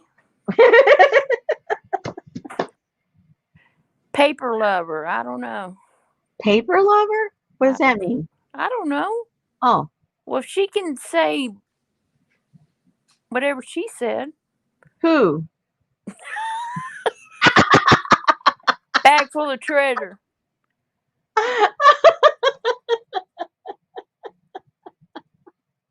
See, Lucy found my video. I'm not even looking for mine. That's what I found too. I found my video. That was funny. Apparently, she wasn't impressed with your copy because she didn't comment. It might have been before she knew me. Yeah, because this is 5 years ago and you got your little red, white, and pink pearl bracelet on. Yeah.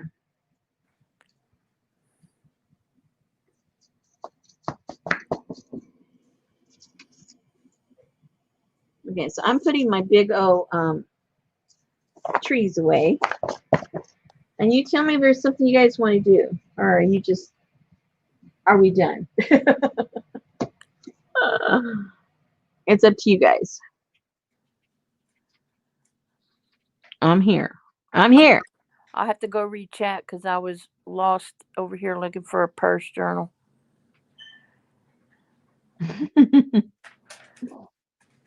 Oh, yeah, you found. I know, I find everything but what I'm looking for. That is just so odd. Huh. See, I see her making comments in the group. You know, I mean, it's been a little while, but still, she's there. She's still in the group. But I can't find her posting a video of any kind. She's just making comments. If she'd put a video, then voila, I'd have the link.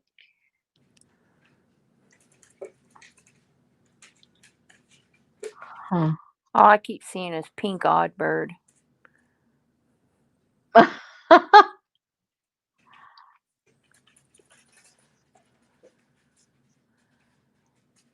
Okay. Okay, so here's 2015. And she's asking there, can anybody see my video?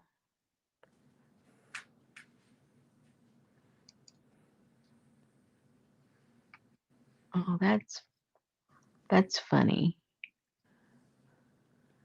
Can anybody see my video? So she can't even find it. She can't find it from way back when.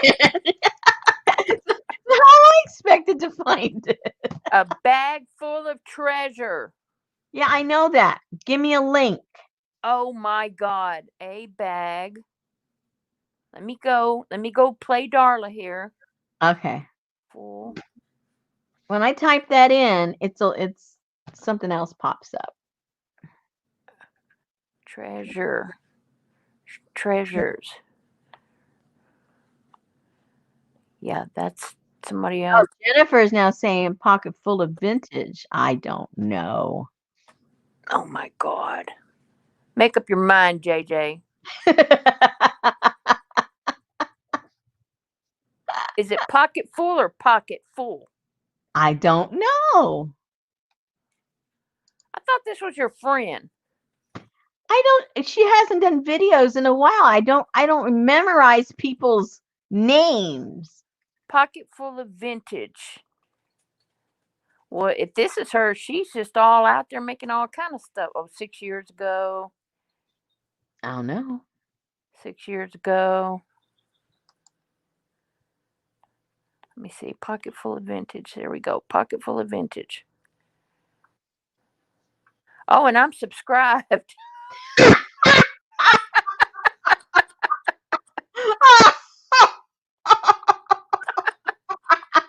That's even funnier. Junk journal flip before seasons greeting A6 a journal adventure.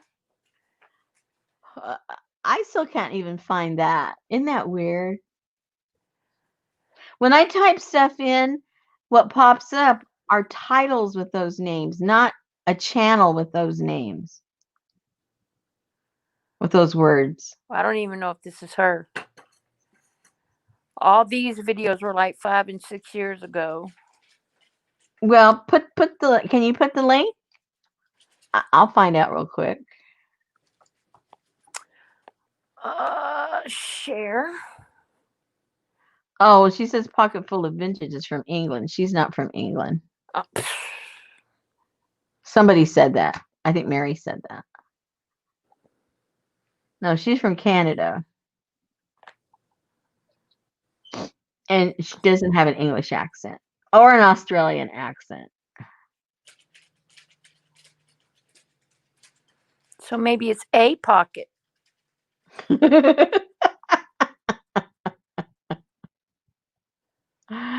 Mary, she may have dropped it, but I would at least see the link, even though you couldn't get to the video. I was hoping to find the link in the group, and at least that would give me the name, but I can't even find the link.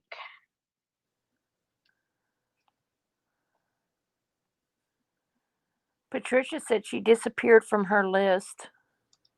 Oh, well, the mystery continues. Yeah. I'm real confused now. Yeah. She grew up in Mexico. Yeah.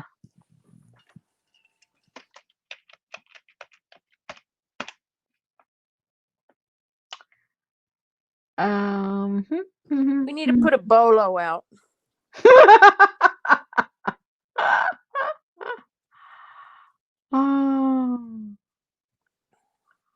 I'm still looking. I hate when I can't find something. It really bugs me. For me. Forget the for me. I'm looking.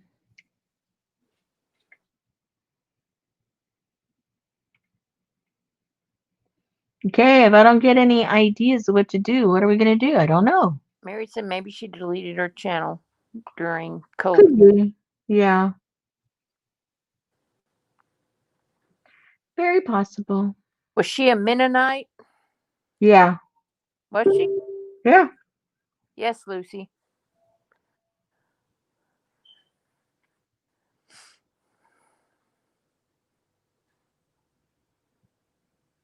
Her children are repopulating Canada.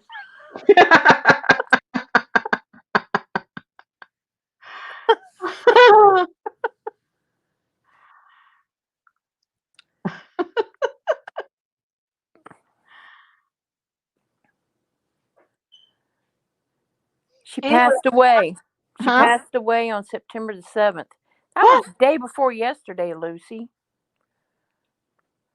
What? She found an obituary. Do you know her husband's name? No. I think it was John. Oh, well, how? How common, right?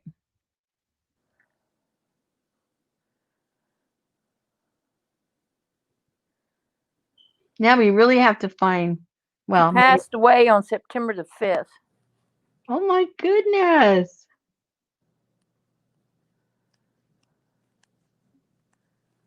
Was it David? I don't think so, because when she changed her name on her on her Facebook, she put the first part of her husband's name, which was John. So on her Facebook, she changed it from what do you call it? What am I trying to say? She changed it from Anna to Joh Anna, like John Anna. That's why it got confusing, because halfway through she changed the name.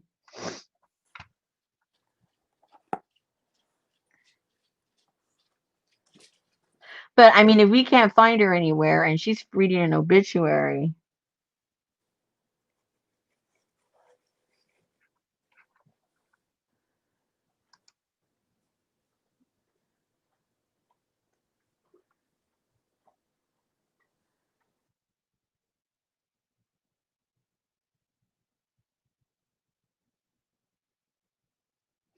Um, if the obituary says that she lived in Mexico and her families were Mennonites, that's her. I mean, how many Annas in Canada lived in Mexico and was a Mennonite? You know what I'm saying? She said Alamer in Ontario. Oh, I don't know.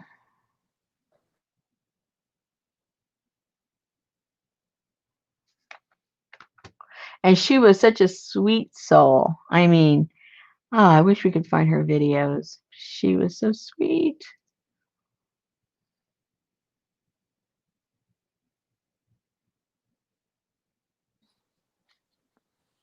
I don't know where.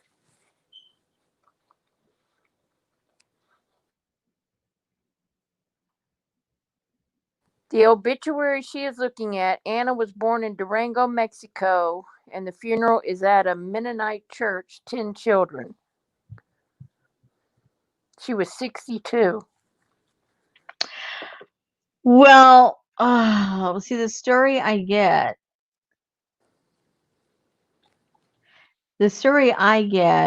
wasn't that she was born in Mexico, or was she?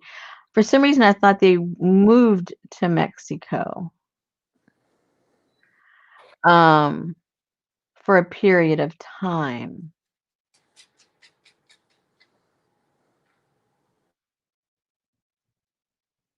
Hmm.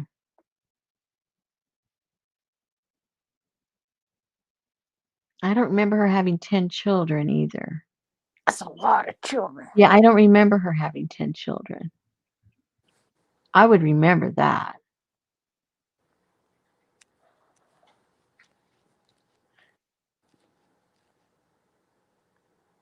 And what was the last name, Lucy?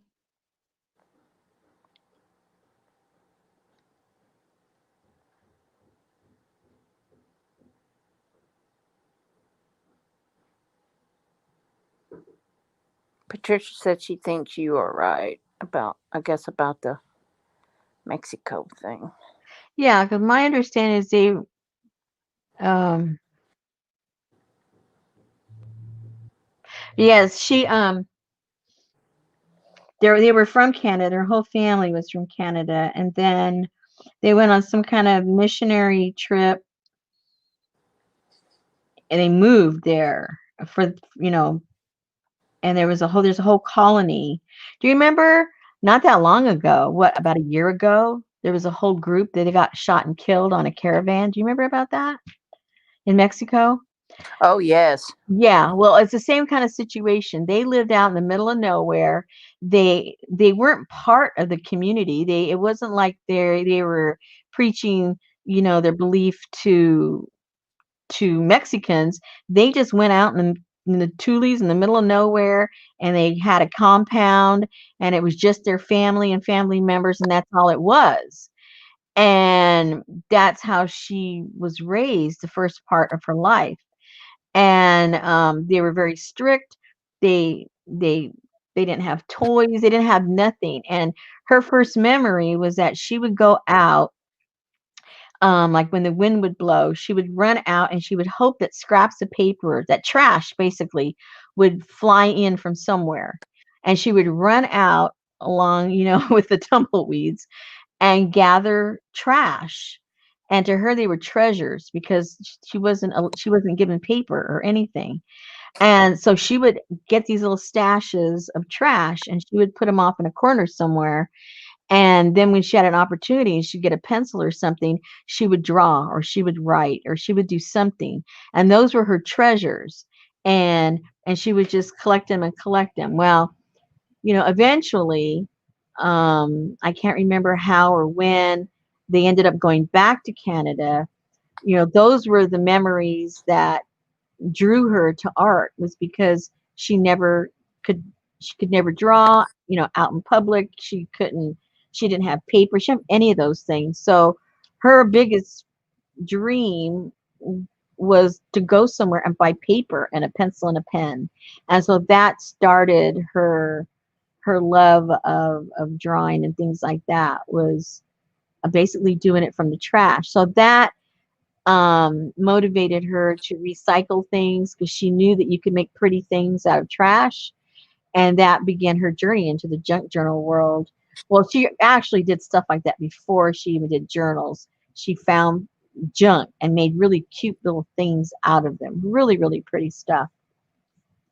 And then she discovered, journals and went from there. And she, it was a really heartwarming story when she was sharing it. How you just never know what art does for you. And so that really, she said, let her mind,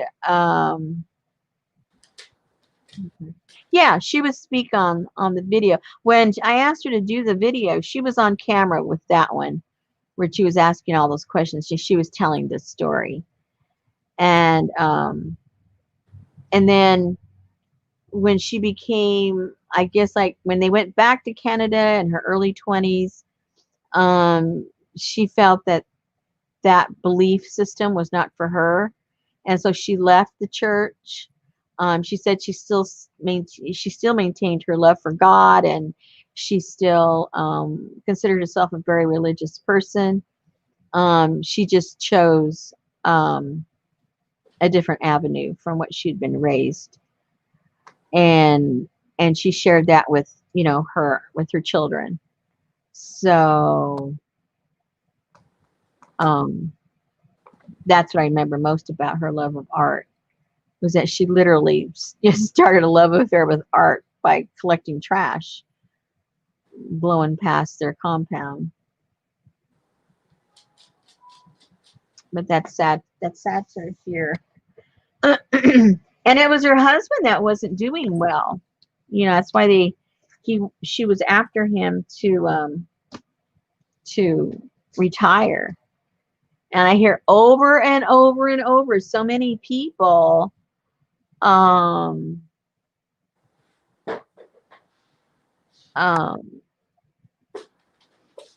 retire, and then what? Yeah. They don't have much time to enjoy their life. I was talking to a friend that works for the post office. We've been having some interesting conversations.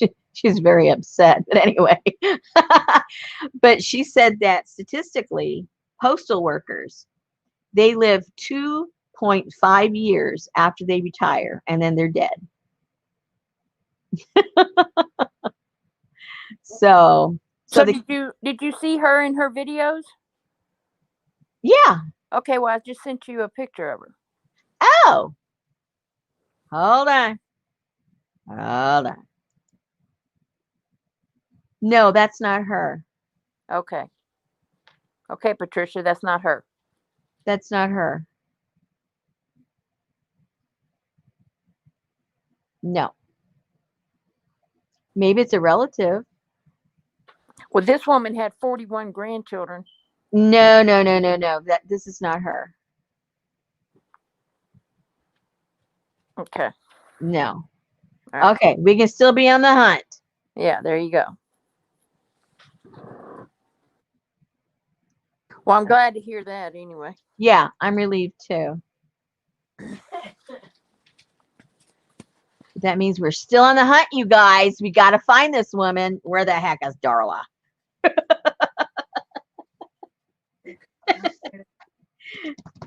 She could probably go into the Facebook group and find her. Oh, why don't we just type up her name in a Facebook?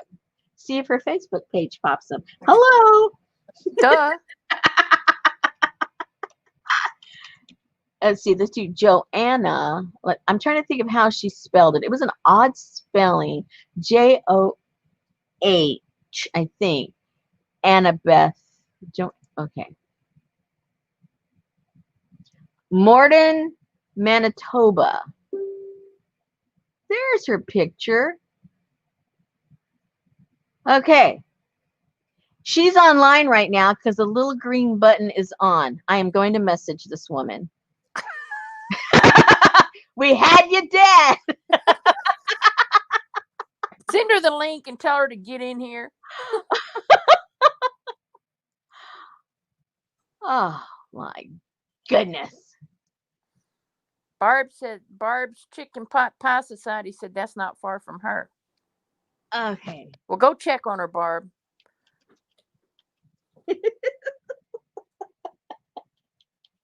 No, her name is not Joanna. She added her husband's name to the Yeah. Facebook name.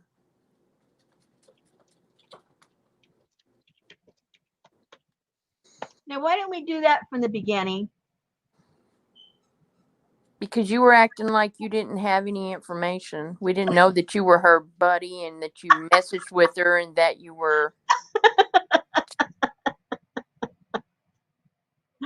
Well, her name is Anna. That's her name. Her name is Anna.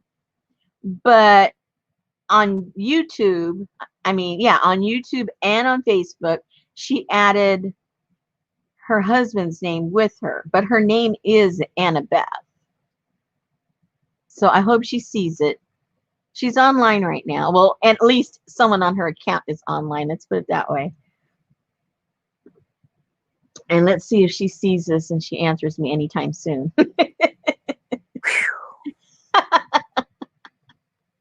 She's alive! But she hasn't posted since March, so let's not get her hopes up too much. But at least she was on there in March. Oh, and she's got her artwork there. Let me see if somewhere there she's got her YouTube video. You know, any kind of a video to her stuff. And then we'll at least have the link to that. Part 1 of Molly. Oh, I don't want Molly. I want you.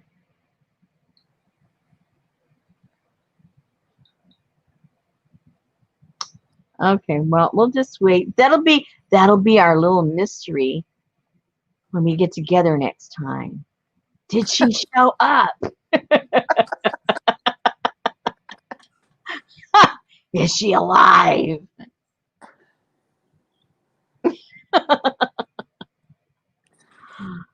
Oh my goodness.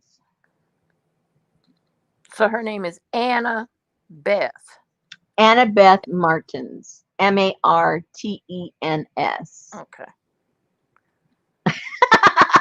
Elaine says we're stalking her. Yeah, we are stalking her. I'm not ashamed to say it. You got 40 people looking for this woman. I find this woman now. Well, she's got a fascinating story, you know. She really does. And I just wanted to share the video with you. That's all it was.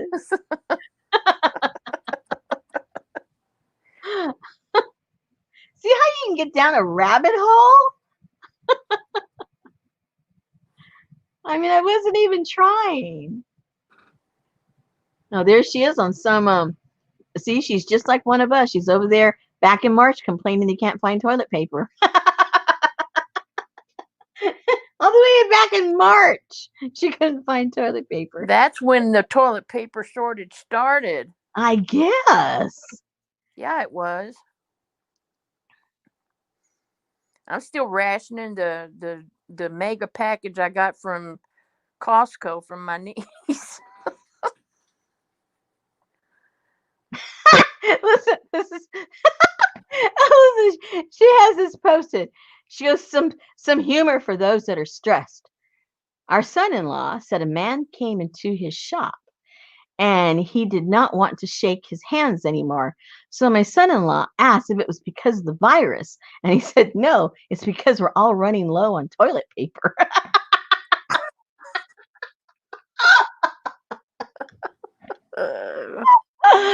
Oh, bathroom humor. Okay, so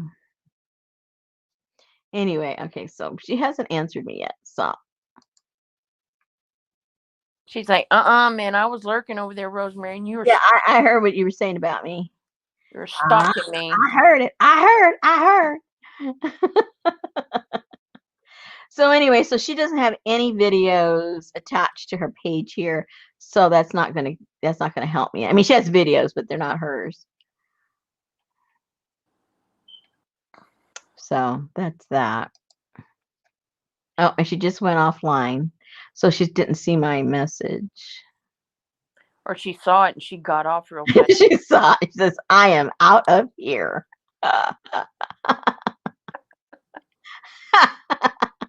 Ooh, what's this? Working on my glue book. Is that no? Oh, that's a video on Facebook. So that's not going to take me to her actual place. Okay. Well, ooh, she's got some cool stuff in here.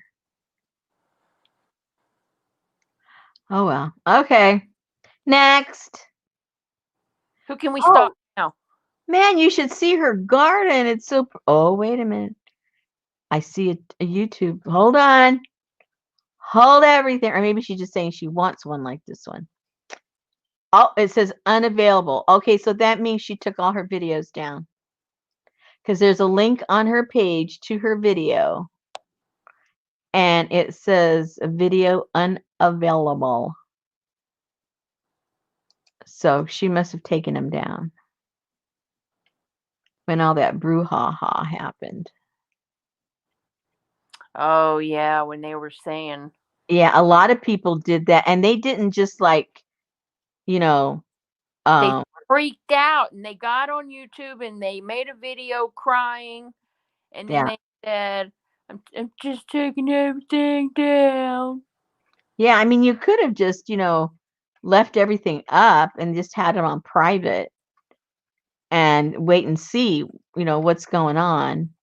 But a lot of people just deleted everything and lost all of their videos, which was pretty sad. Yeah, COPA stuff. And the real thing to do was just not monetize. They were only doing that if you were making money. Exactly. I've never monetized, so I couldn't care less about what was going on. Harry was saying a while ago the COPA stuff, and I saw it as COVID. I got COVID on the brain.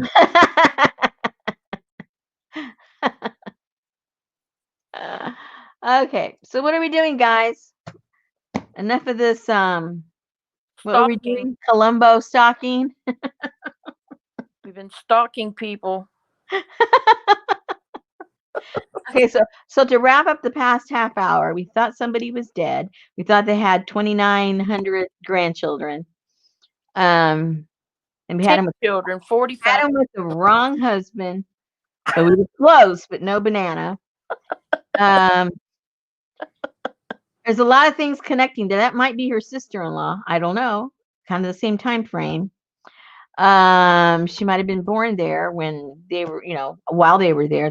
That particular person. You just don't know. It's interesting, but we can make up our own story. It might be better than the truth.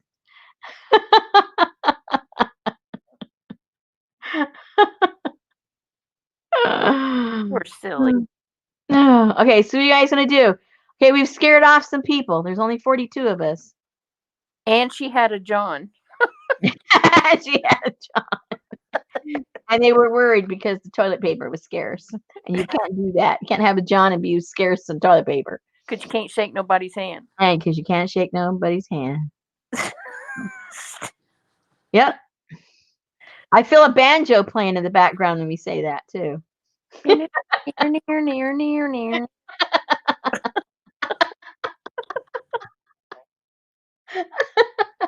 I don't know why, but now I feel like having ice cream. Isn't that strange? Ice cream. Yeah. What's your favorite ice cream? I don't like ice cream. Oh. Do you like frozen yogurt? No. Oh. Huh. I mean, I'll eat a little. Those little bitty containers of Bluebell vanilla that you buy for the kids with the wooden stick? Yeah. Yeah. Well, I will go and I keep those in the freezer, and every great once in a while I'll eat one. Betty eats one, and the Wow. dogs eat one. You just don't like the flavor at all? Is that what it is? No, I'm not a sweet person. Oh, okay. Well, we knew that, but it's okay. Yeah. Oh, yeah. Ooh, yeah. Shaved ice is the best. Ooh, I don't like licorice anything, Lucy, let alone ice cream. Oh, no. Yuck. No licorice. Man, you end up with a black tongue. It shows where you didn't brush well on your teeth. Ooh, Uh, yeah. Mm-mm-mm-mm-mm. Yeah, some of my fondest memories is some shaved ice. Fresh shaved ice. like raspas or Well, that's different. There's two different. There is a delicate difference. Well, it's a big difference. The machine that they use, one of them, the ice is kind of, it's kind of lumpy and crunchy, yep, and it looks like ice. yep, And the other does not look like ice. It no, looks like snow. yep, And it's the machine that, the way it's shaved. yep. And so literally shaved ice, it's shaved and it's that almost like snow. Now that is to die for. So I remember when I was a kid, there was this old guy and he had his own little shop, and that was like the big deal. If you were good and that week or something, that was the treat. You got to go over there and got yourself, a raspada. Mm-mm-mm. And then the flavors that they have isn't that junky stuff you get today. It was like real flavor. I mean, it was real flavor. Yeah. And you poured it on. Yes. And then you would like try to turn it upside down so the bottom juice would go back up to the top, because the top juice now was all on the bottom and you could see kind of the snowy stuff. And that wasn't good. You need to see the color. So you had to like put your hand over it and kind of go like that so that it would, get back up onto the top. Oh. We had in the neighborhood that we just moved, well, where we lived before, there was a man on a 3-wheeler bicycle that came by. Uh-huh. Would ride up and down the streets, and he had all the flavors and the Yes. yes, Did he have the bell? Ding ding ding yes. ding. Yes. And then the side in the part where the refrigeration, did he have the paletas in there? I don't know all that. I never went out there and bought no. Well, shame on you. Okay. Okay. Oh, so I'm looking over here. Barbara's asking, isn't Hawaii famous for that? It actually is. I did not know that until I moved there. That, yes, you are 100% right. And they have the shaved, not the crunchy. Yeah. Yes, they have the shaved ice. Exacte mundo. You are correct.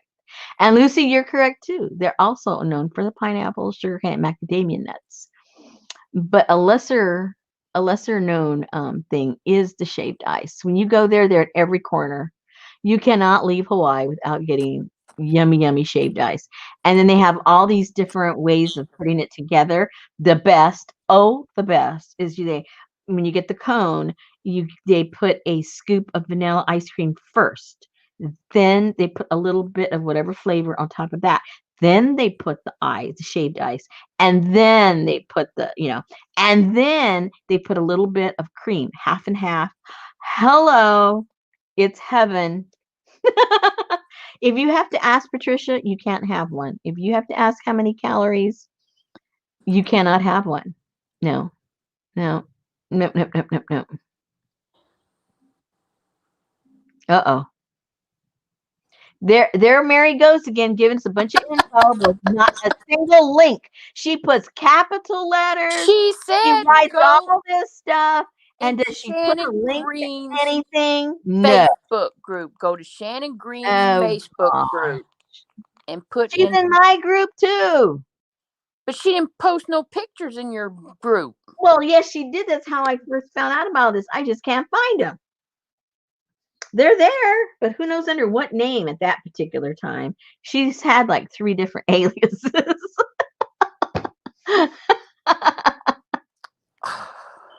OMG. Can't put a Facebook link. Let's see. Shannon Green probably kicked me out since I called her out on her. Yeah, probably. I was just keeping her honest. That's all I was doing. Okay, Lucy, if you hung out where only the tourists are, you probably did not run into it.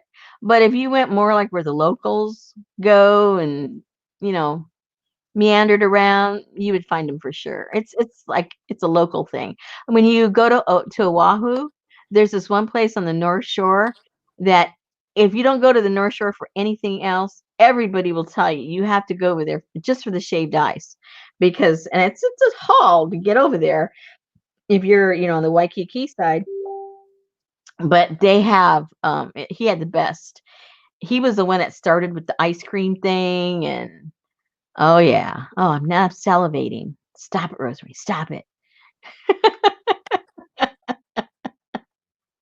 Stop it, Rosemary. Stop it. She was in my deconstructed group, Mary. Or was. She is. What am I saying was? She is. All right. Hold on. What's going on here? Oh, hello. Hold the phone. Anna just wrote, "Hi, Rosemary. It's so good to hear from you. I'm doing good. How are you? We thought you were dead." Don't say that.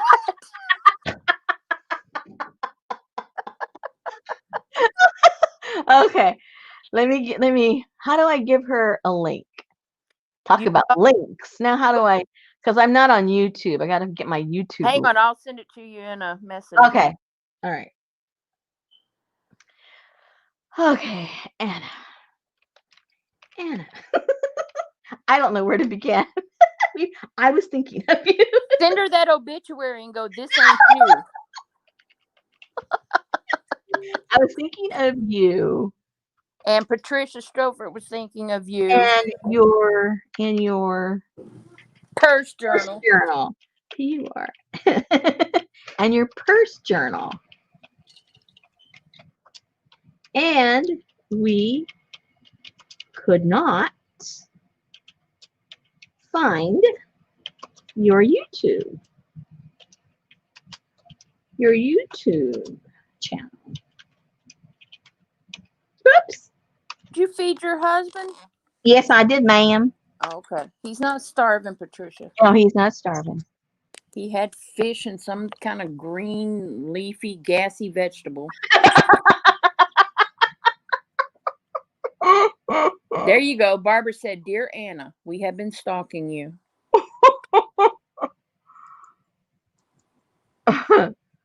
Oh, and she's gonna. I hope she doesn't read back all the stuff that we had her dead and everything. Oh, she's gonna. I hope she doesn't read back all the stuff that we had her dead. Oh, here we go. I'm talking. Whoa! The link you gave me had the voice on. Sorry.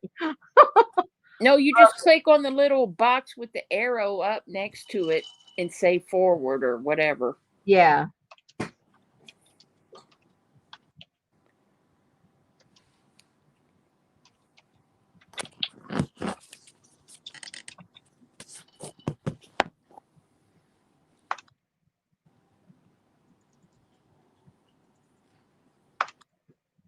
Okay, I sent her the link. Let's see if she checks it really quick or not.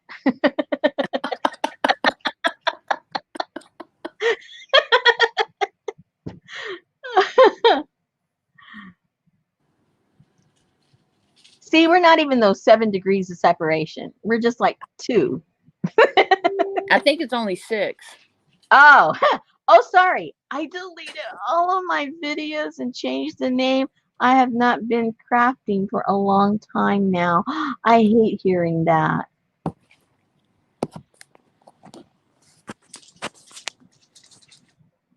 Oh my gosh, it's people that deleted their videos. Oh my gosh. And she just got her her craft room.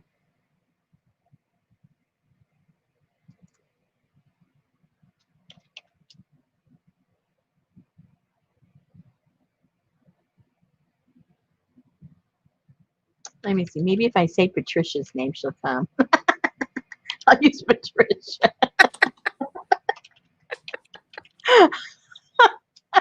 Actually, Patricia is the one who had us stalking you. Yeah, exactly.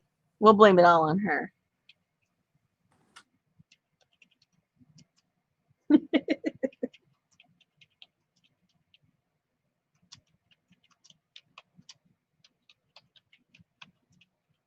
Whoops.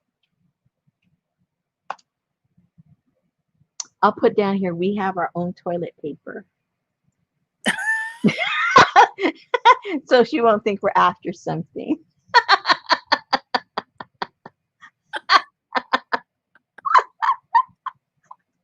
You can shake our hand. We all have toilet paper. Oh, she says she can't. Oh, she can't comment on your live. Oh, because she doesn't have a channel anymore. So she can't comment.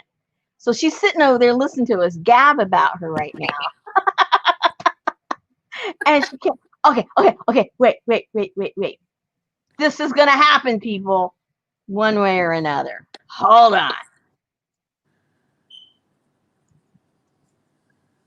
Hold on. Copy. Let's see if this helps.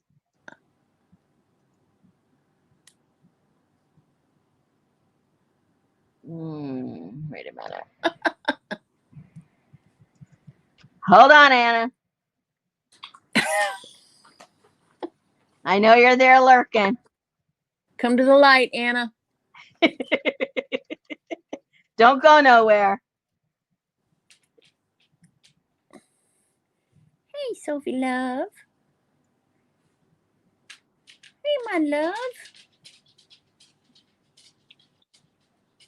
Click on that. If you're listening to me, Anna, click on that link.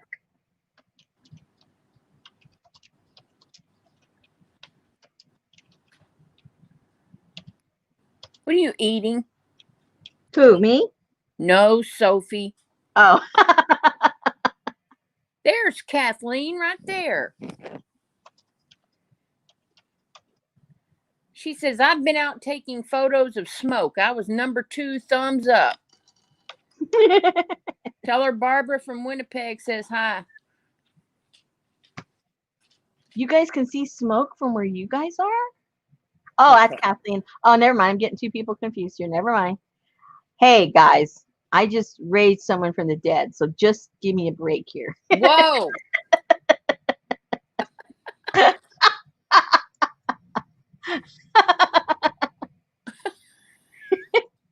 Just don't call me Jesus, okay? There she is.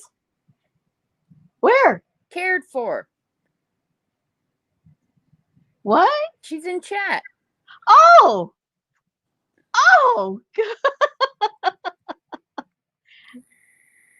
Oh, I didn't. Oh, wonderful. Now you can comment. Listen, girl, we have been looking for you everywhere. I don't know how the discussion started. I honestly don't. Patricia asked, have you heard from Anna in Canada? Patricia was asking about you, saying, hey, you know, have you seen or heard from her? And I go, no. And so then that started the whole ball rolling. And then I started telling them of how you inspired me when you made that big old book out of that purse. And that was the first time I really thought, wow, I like this stuff. I think I'd like to make this stuff. And it was when I saw your journal. Okay, so then we thought, okay, let's find the video. And then Lucy found the obituary. So so we could, I'm shut up. And so we thought, okay, I'll get the link to the video. Although my linkster here that usually does that for me, she's not here. So we thought we'd try and find it. I couldn't find your video. So I thought maybe, you know, could you change the name a couple of times? And I thought, how am I going to find her? So we tried. Other people here in the chat were trying to find your video. Couldn't find it anywhere. So then somebody, because I'm busy doing stuff and I don't know, always see who's doing what when first, but they started looking you up because there's several people here in Canada that are in the chat right now. So they started looking up to try and find you. And somebody found an obituary with your name. And then we all got sad. And we go, no wonder we can't find her on YouTube. The poor girl's dead. And then we go, oh, how sad. And we had a little memorial service for you because I started telling them how I met you and how you found art, in Mexico when you would gather the trash. We almost started crying together. And it was if you ever want to know what people will say about you after your passing, you can just go back and those are the kind of things they will say. Anyway, so we really, really, really missed you because we thought, what can I say? But then we found out that this lady in the obituary had like how many? How many grandkids? 45 grandkids. 45 grandchildren. I go, no. I know she has a lot of grandkids, but I really have never heard her mention the number 45. So I said, I don't think it's her. And then they said, Susan, the other voice you hear, she went searching and found the obituary and it had the picture. So she goes, Rosemary, I sent you the picture. So she sends me the picture. I go, oh my gosh, that's not her. She's still alive. We got to find her. So then I went to the Facebook group. I said, wait a minute, she's in my group in the Facebook group, but I haven't seen from her. But let me search her. So we searched you out, and I said, I can't find any videos from her. So then finally, now I forget where the story went a little cockeyed. Somehow I got a really bright idea. And I said, oh my goodness, why don't I just type her name in Facebook and see if she can go in peace now? He goes, so then I thought, okay, why don't I just type in her name in Facebook and see what pops up and see if she hasn't changed her name for the 5th time. So you pop up and I see the little green light is on and I tell everybody, oh my goodness, she's alive. The little green light is on. And so we had like this glimmer of hope that you were still alive. And then I thought, oh, maybe that's not her. Maybe they're just using her Facebook account. So that's when I typed, and let you know that I was thinking about you. And here you are with us now. So that and that was that. And now we've come together and we are so happy. We are so happy that you're alive and well. And how many grandchildren do you have? 26. 20. And you told me to shut up. I knew she didn't have no 45.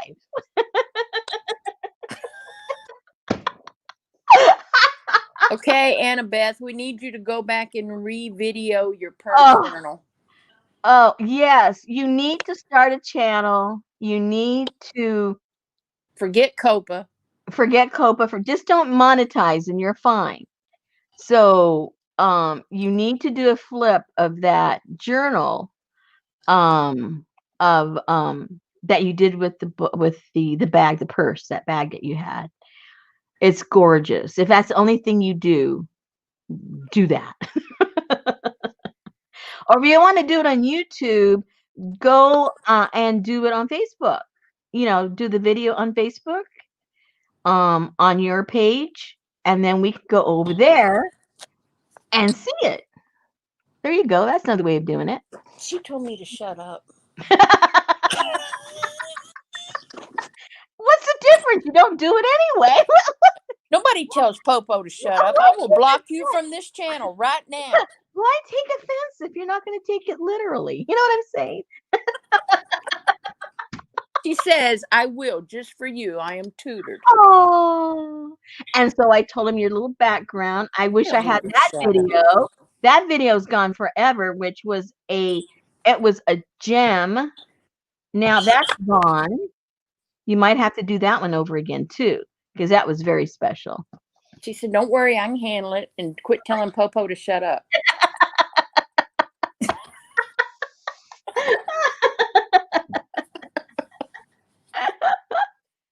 And see what we can do someday if you're up to it, because now you're like this mystery woman to half of these people here. When I go live another time, maybe you can come on with me and you can show the journal live. Are you going to tell her to shut up? Only if she gets smart with me. And maybe we can do that together. That would be spectacular. That would be so fun.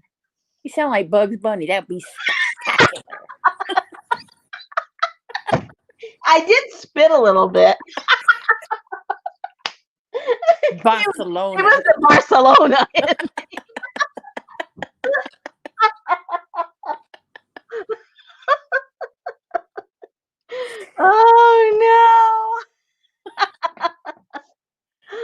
Okay, so cared for. So I got to remember next time I see, me, I'm gonna go, who the heck is that?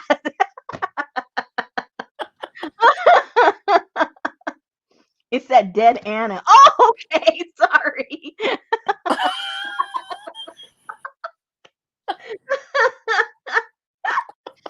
You don't have to worry about anything, Anna. You just like here. um, Susan, I'm gonna put you on, okay? So point the camera where you want it to go. Okay, here is, let's put the two there. See? The ceiling.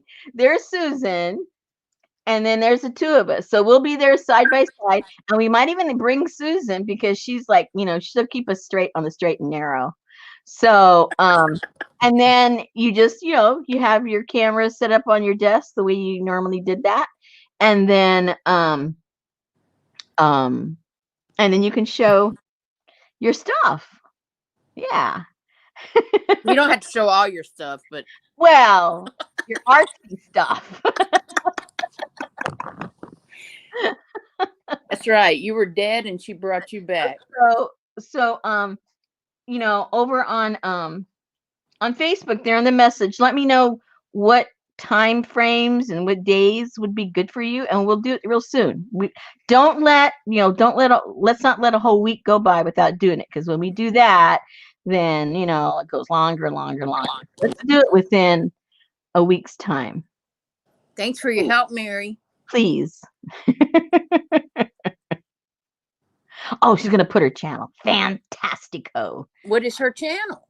She doesn't know yet. Oh, okay. No, yes, you're gonna go live with me. You're gonna go live with me. Hey, after what you put us through, Thank you. you owe me.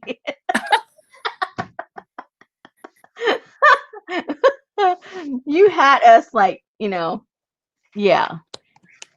And the fact is, if you were dead, you died just like the 5th, right? It was the 5th. Yeah, September the 5th. September the 5th was when we thought you died. And Patricia said, "Oh no, she's been so heavy on my heart." There you go. Your guy almost gave Patricia a heart attack. So you need to go live with us. And you don't have to show your face if you don't want to. Just show, your purse and your art and all that goodie. That'll be good.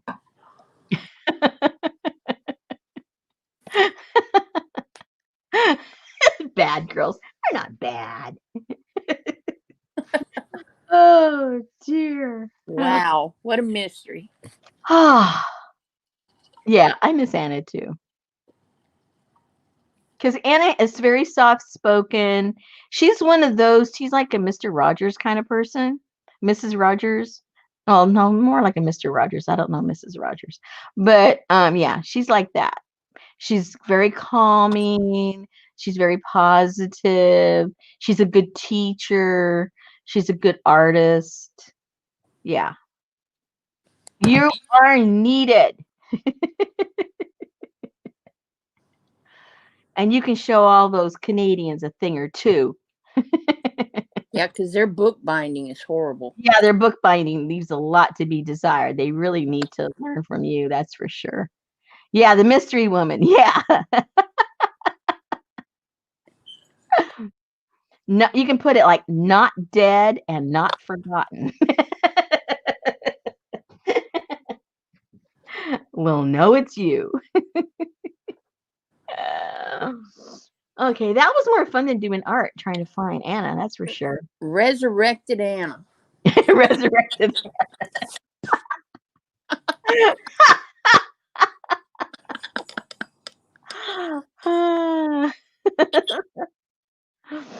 Oh my god. Yeah, I was surprised you weren't doing the art anymore, because I remember your last video, well, not the last one, but you were all getting your studio all set up and everything, and I thought, oh, how cool. She's got her studio, so now can spread out all her fun stuff and really get going. But yeah, then you see you haven't been doing it too much, so maybe we'll encourage you to get started again. Uh-oh. Maybe she was dead. Did you see her comment? I see that. Oh no.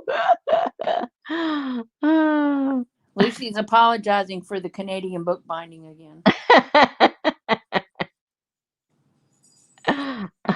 Yeah, see, everybody already loves you, Anna.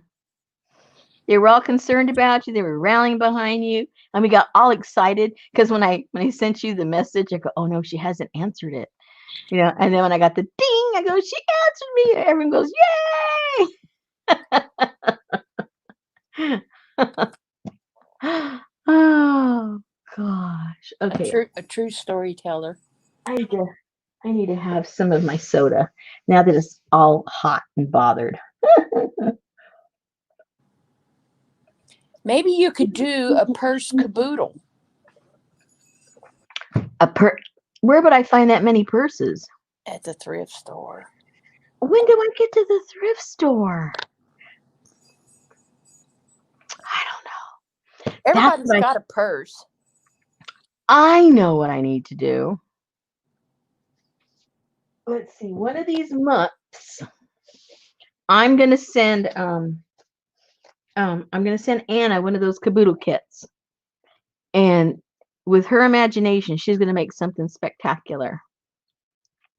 And then we'll have her on showing us what she made with the kit. Maybe you ought to send her you can take me off the screen now. Right. Oh, never mind. Maybe you could send her the one that you were planning with all the soda boxes and the. Oh, yes. She says she has company. She will have to explain this to them. Okay, Anna, we're so happy you're alive and well. We'll connect in the next couple of days. And yes, please have a good laugh with your company. And thank you so much for joining us for this short period of time. Well, we're so happy. And so we'll get something hooked up, in the next couple of weeks, okay? Just say yes, and say good night. Okay, we can exhale now. Anna is okay. Anna is okay. Anna is okay. All right, I'm exhausted now. Oh, she's still there. You can't leave us now.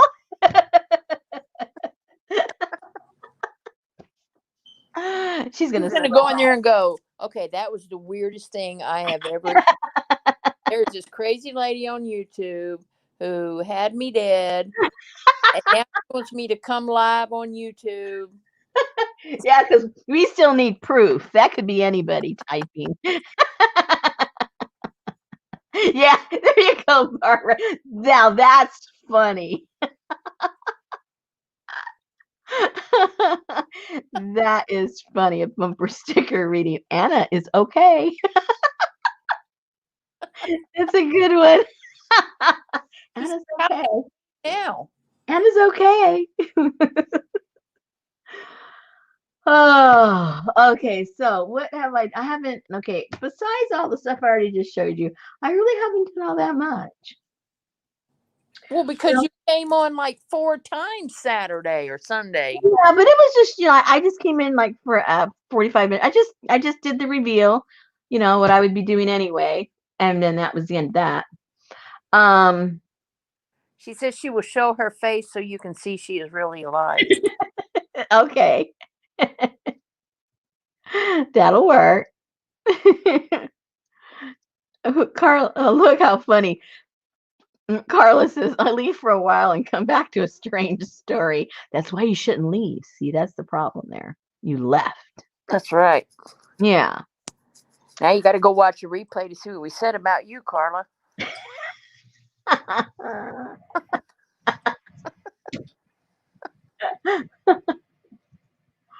Oh, dear. Let me see. I'm looking back here. She said she died and became famous. Yeah, that's right. Very famous. There was this. Wait, let me get my next book. I was thinking of when I was, speaking of Anna, I was thinking of the other Anna. What's Anna? Well, the other Anna had 10 grandchildren. 10 children. No. I'm talking about Anna. Is it Lur? And Laura. She had Lar. 45 grandchildren. She was a Mennonite. She had been in Durango, Mexico, Yeah. and she died in Canada, Yeah. and she was 62. Yeah. She was born in 58. Is that a new one? No, this is the Oh, okay.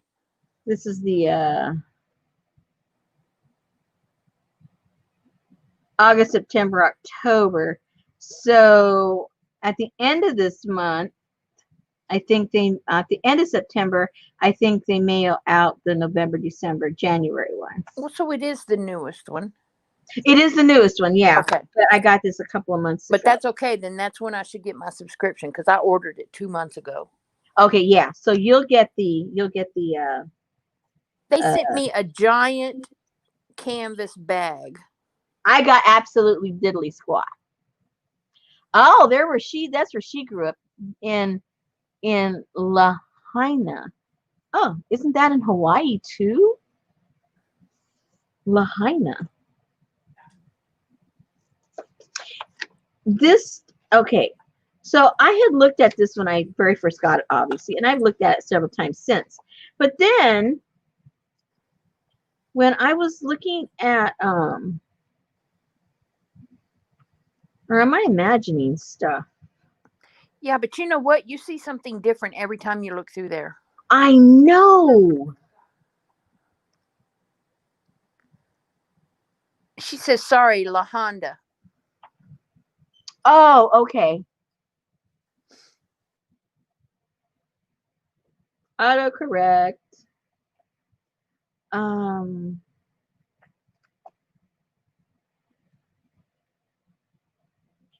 Oh, this one. Is this where she got the idea for the little house book? Who, Joggles? No. Anna Fleur. Oh, Ann Lar. I don't know. Lar. I didn't see her do one. Oh, she's doing one, but the pictures she's putting inside are places where she actually lived. And it's really cool. Good night, Jennifer Jane. You noodle head. Good night, Jennifer. Don't make us come looking for you. Yeah. But this one, it's called Windows, but it's really, a house with windows. And it just reminded me of the one she was doing, where all the pictures that she was putting were from houses that she's lived in. Oh. Because I guess that she moved, a little bit. Ann Lar watched Colleen and Kathy make house books, then did hers. Oh, they probably get this magazine. That's probably where they got the idea. I knew Joggles had made a house book. Because this was a couple of months ago, so, and that would come with the timing of this coming out. Okay. So I'm going to disappear for 1 second. I'm okay. I just going to go refill my tea. Okay, have fun.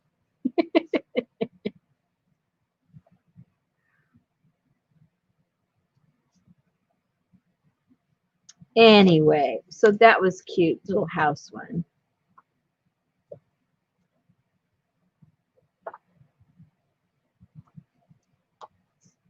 So I look through this every once in a while just to get some kind of inspiration. And like Susan says, every time you look through it, you do see something different. It's funny how that happens. I think it's a reflection on your mood. What catches your eye.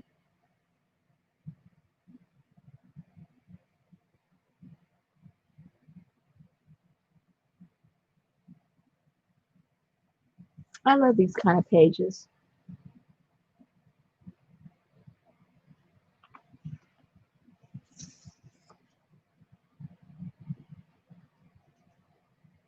Oh, it's cool, Lucy.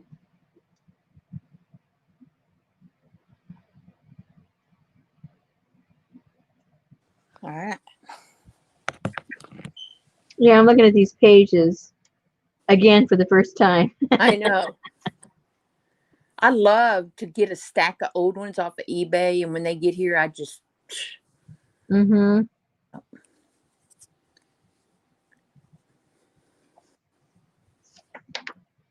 I got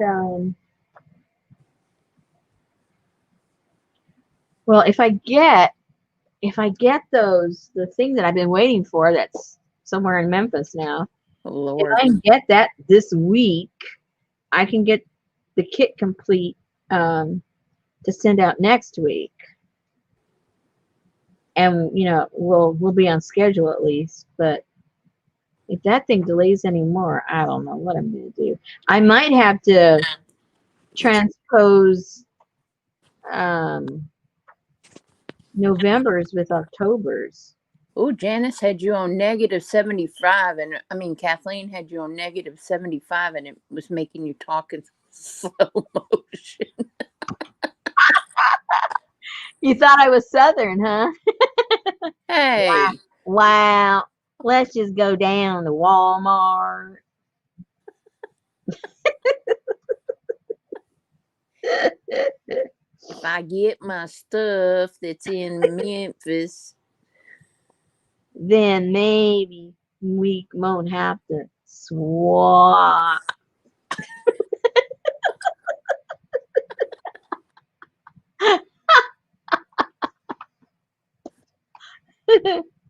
Well, see, I never had subscribed to this before. I mean, I would look at them circus. like at the bookstores and stuff like that because there wasn't. Well, I would look mostly, to tell you the truth, I would look at the journaling one, and maybe 50% of the stuff was my style, and the other 50 wasn't.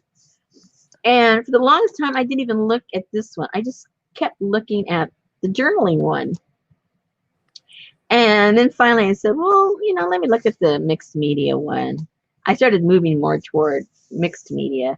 I started introducing to myself, the paper and fabric together and all that. So then this book made more sense to me. And still everything like, these kinds of things, I don't do stuff like that. Um, bright, what would you call this look? I don't know what you call this look. Festive. Festive. Whatever this look is, I don't do that. It's too, even though I love all the bright colors, it's too, I guess what I would call singy songy. That's like I don't even know what it is. It's just not me. I don't do that. So that would be like a waste. Kind of Keisha Moore. I love Tisha Moore. Me too. And this isn't my style either. I love orange. I love paper. I love the blue thing now, but this is not me. I would never ever do that. So there was like less and less things. Now see, I like that though. So there was like less and less things I would do. Now see, I wouldn't do that either. That's too singy, songy. It's too like, I don't know. It's just not me. But as I've done this kind of stuff more and more myself, now I can see how even though this isn't my style, there's stuff in here I can get inspiration from. Like I love the background here on this paper. When before I wouldn't see that, I would see the stuff I didn't like. Now I can see the stuff that I do like. And there's always something to like. On these pages, always something. And now I can appreciate that, and I can take away stuff now that before I was just, I couldn't see past what I didn't like. So this is my first year to get a subscription. This is my first issue, and I'm really happy about it because there's so many takeaways in this magazine for me in this issue. So I'm happy. Now see this, even though like I like all of these colors, and I like them, actually, I do like them together. This isn't my style either, which is kind of strange because all the components are. So it's kind of weird. But I can appreciate the layering. I can appreciate, how they did the background. I like how they cut all of these papers out of marbled papers. I get all that, and there's a lot of takeaways from there. So can we go find Tisha Moore? Can we go find her? See, I'm afraid to go find her because she was very, very sick. So they almost lost her big time. I forget how long she was in the hospital. Now, see, I like I love that. yeah, these colors. I like that a lot.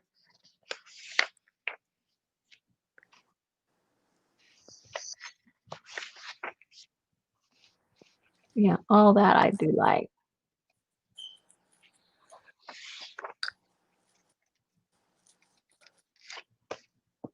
Look at that house. Now, see, something like that would look cute in our little book.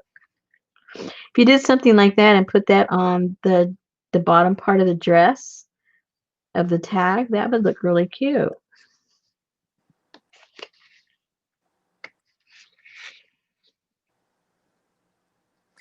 Lucy said that she bought a house with some property and she is doing well. They have a grandson. Oh, good. That's good to hear.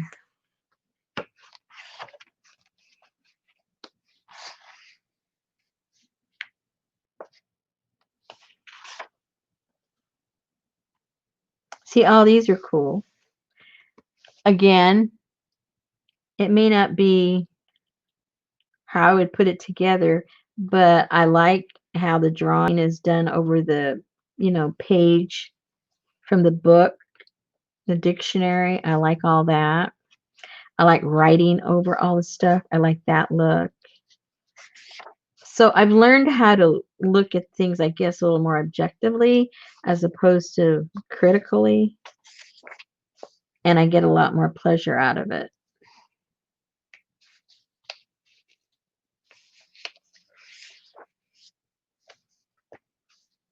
Before I would go, why did they do that? I don't like that. I don't always spend money on that magazine. I don't like half the stuff in there.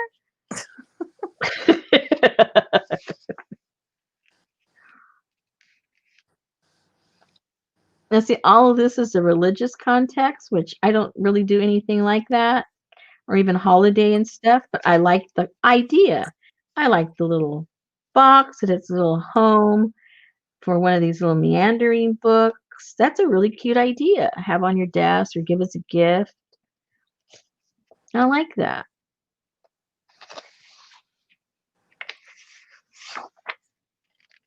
Ooh, Ooh, what? that Oh, looks like a casket. what is, let me see.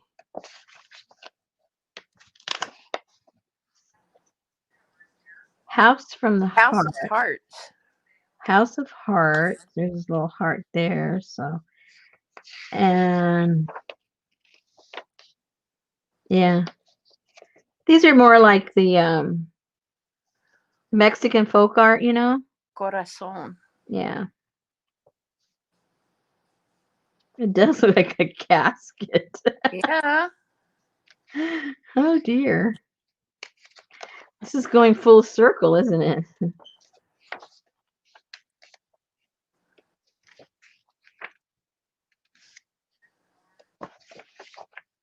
See, I would love to be able to draw or sketch. You can. No, I can't. Oh yes, you can. Oh, okay. Yeah, because I can't either, but I can. You know what I'm saying?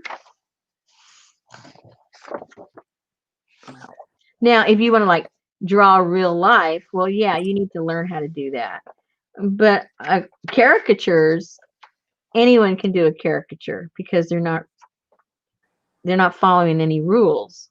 It's whatever you make it. Maybe we need to do that together someday. Maybe so. Okay. I took this course with ooh, here's your style. Oh, yeah. Pictionary with me.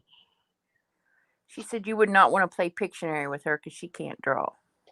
Oh, anybody can. That kind, yeah.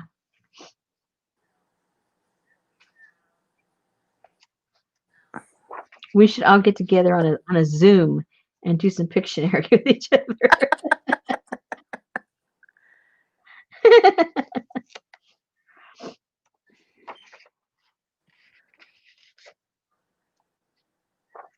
Yes, Allie, my name is Susan.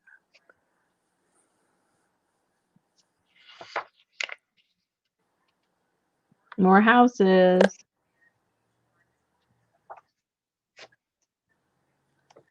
Well, my husband has sleep apnea and he has a CPAP, but you're supposed to get a new one every 4 years. And so the 4 years was up and he needed to get a new CPAP. Well, between all these insurances and all this kind of stuff and everything, they wanted him to be reevaluated before they would pay for his new CPAP.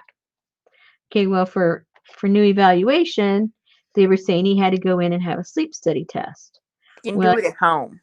and he says, well, I'm not going to do that because I'm not going to go in and blah, blah, blah. I'd rather have one at home. All right. So then they start to make those arrangements. And then the doctor he was seeing, they make the arrangement. Okay, there's a sleep study center, and there's a doctor that supervises the center. That doctor, he's not there that often. It's the underlings that really run the whole thing, and he just like signs papers, I guess. Well, anyway, my husband gets a phone call a couple of weeks ago saying, "Oh, you can't do a home study because your insurance." Now, how was it? Oh, I forget now the sequence of events, but what it came down to was they were saying that the insurance won't cover it. Well, my husband's the type, he finds out all the answers to everything before he asks a question. So he already knows the answer. So if you give him a lie, he already knows that you don't know what you're talking about. So he had already called up his own insurance company, told him the scenario. They told him, yes, we'll pay for it. It's no problem. We just need the paper that shows that there's a need and have the physician sign it, and it'll be authorized within 48 hours.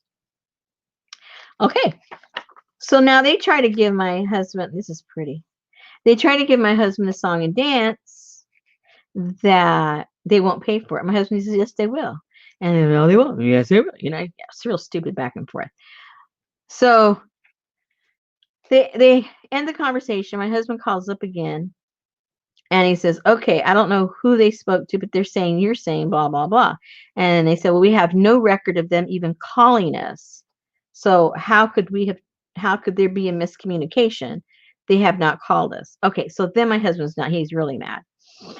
So it turns out that the sleep center is in our state. We live right on the borderline. The sleep study is in our state. The doctor that oversees it is in the other state. This doctor that oversees the sleep study in this state isn't licensed to do sleep studies in this state. That's why he won't even attempt to charge our insurance company because he's not licensed in the state that he would be billing from. So now my husband gets really mad. Like, okay, why is he the doctor in charge of a sleep study place in a state that he's not licensed to conduct business? And he's got this big old sleep study in his own state.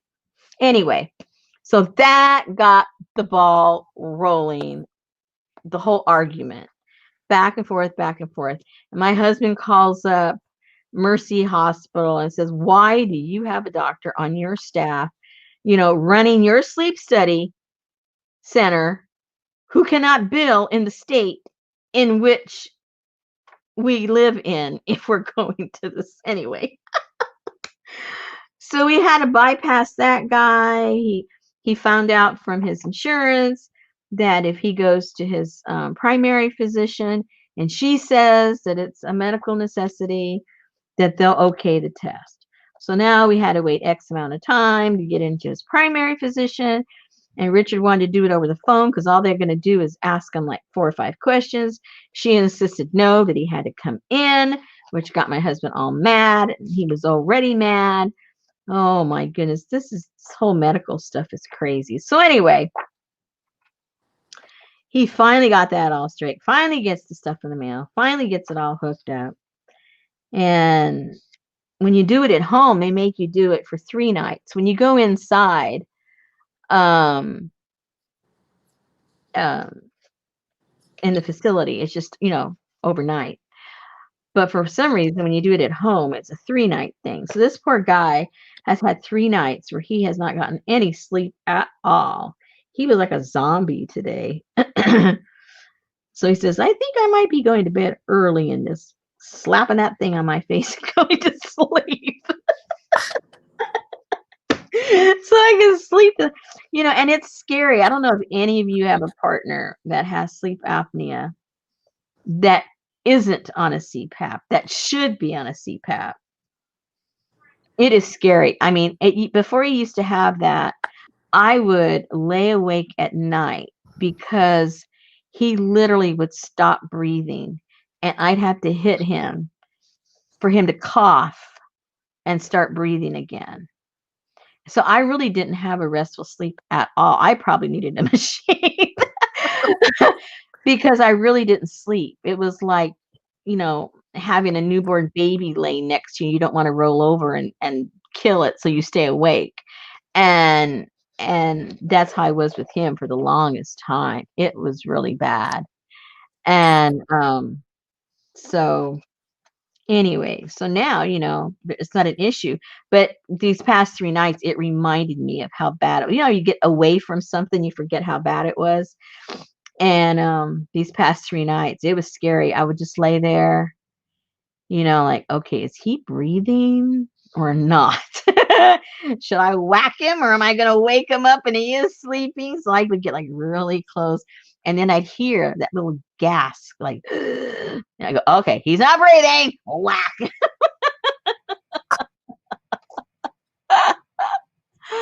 Oh. Kathleen. Yeah, Linda says too. Yeah, see, yeah, she was afraid for her husband too. Yeah. You just kick them. Yeah. Kathleen had the problem too.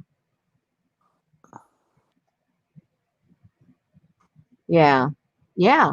Exactly. People don't realize how scary that is unless your partner's going through that.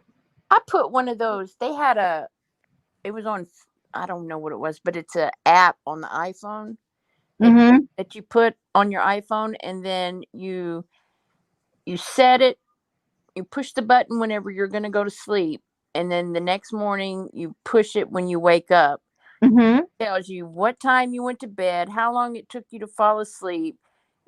Every time you snore, it records. It tells you if you snored. It tells you if you talked in your sleep and farted. Oh dear. And it has a recording of all. Wow. It'll tell you how long that you were in deep sleep and how long you were in light sleep, and if you woke up any during the night. Is it hooked up to you or what? Huh?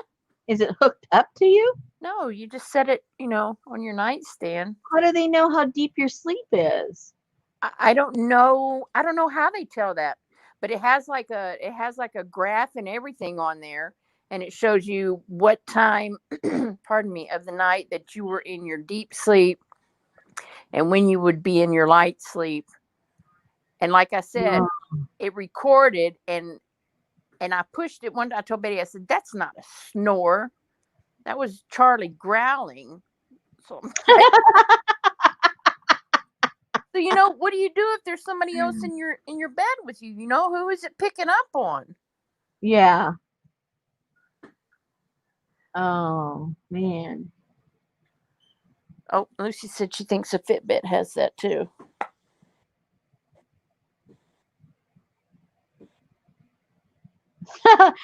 Carla, exactly. They want you to go to sleep, and you have to be asleep for a certain amount of time. And they're coming in, and they have the light on, and it's just really crazy. It is. Um, yeah. Well, what happened with you doing it at home?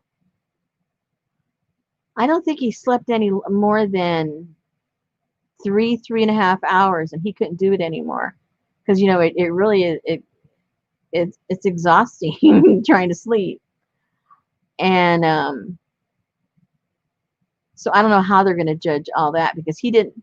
I think that's probably why they have you do it 3 nights, because they know, you know, you're just going to wake up and get up. So,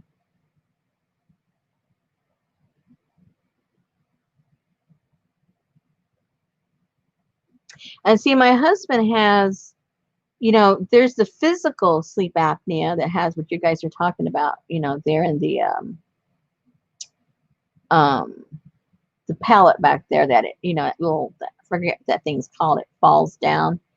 But there's also a neurological pathway apnea where they were saying that even though my husband, if you look at him and he looks asleep and he thinks he's asleep, but the neural pathways up into his brain, that his brain was awake. And so he physically, even though he was asleep, your body and your mind, it has so much control over the rest of your body, obviously. That's why he was never rested, because um, his brain and his body were not both asleep. So that was a whole other issue they had on him. So very strange.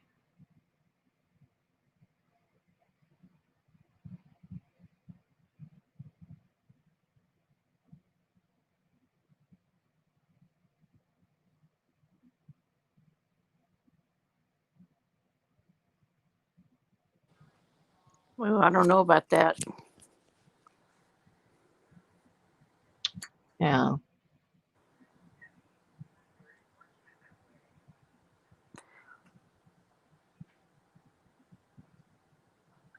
Very strange. Oh, there's Anna. She's back. Her company left. You know why they left? She started telling them stories, and they go, "Okay, I think we better leave now." Okie dokie.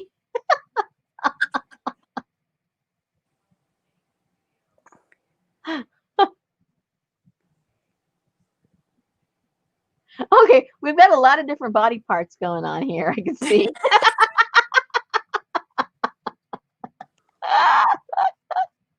It looks like we're having Ethiopian type of surgeries.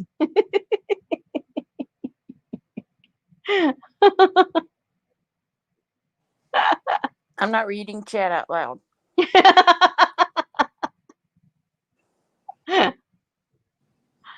I was just thankful it was a misspelling. That's all I can say.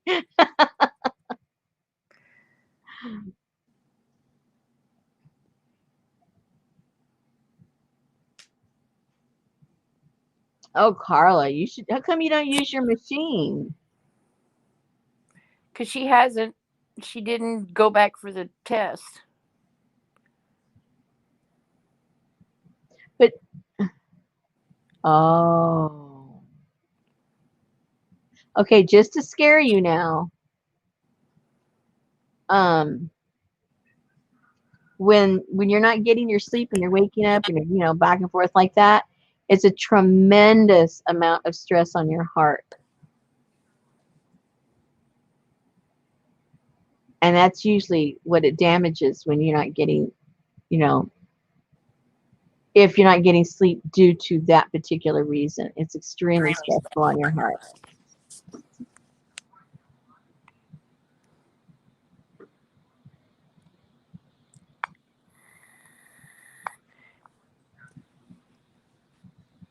Yeah, Hannah's going to get a bad reputation with her friends.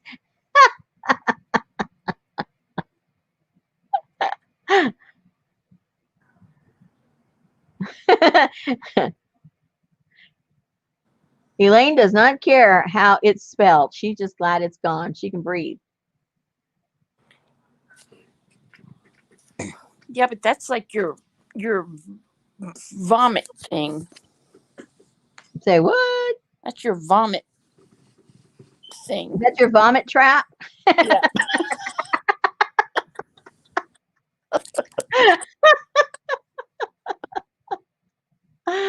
Oh, Oh, she said they will come back. It was wrong. They're gonna come back and check on you. oh dear. Yeah, I think that Anna would have made a really cool door thing out of our kit. She would have made something really cool with that. I know that for sure.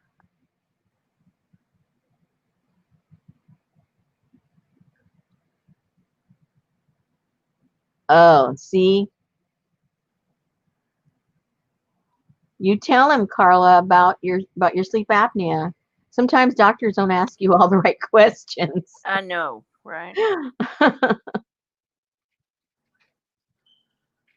mean, my husband would have never had to know that he had a liver condition if he had not basically argued about getting a certain test. For whatever reasons, doctors don't want to do tests. I don't get it. I mean, they're not paying the bill. And my husband has insurance, so I don't know what the problem is. But if they had not tested him, after him badgering them to test him, he would have gone on doing stuff that he'd probably be dead by now. I probably would have killed him because he was doing all the wrong things for his condition. So now, when there's a test for something and they don't give it to him, he just gets a little irate. Like, this is not your body. This is my body. It's my money. What's your problem? My insurance. Yeah. Now get licensed in my state or get out. Yeah, yeah. Get out of here. I know you lovely Canadians cannot identify with how crazy it is down here when it comes to healthcare, but it is. It's crazy.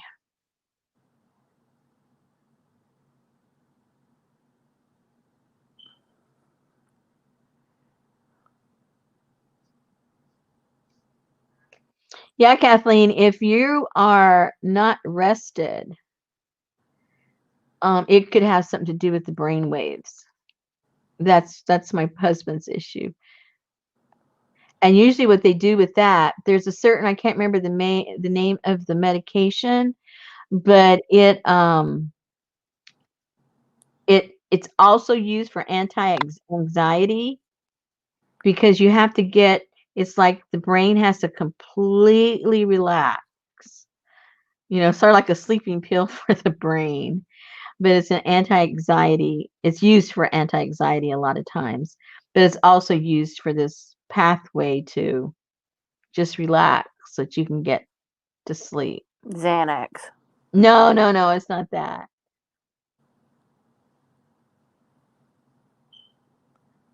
Okay, then I'll Prozalam.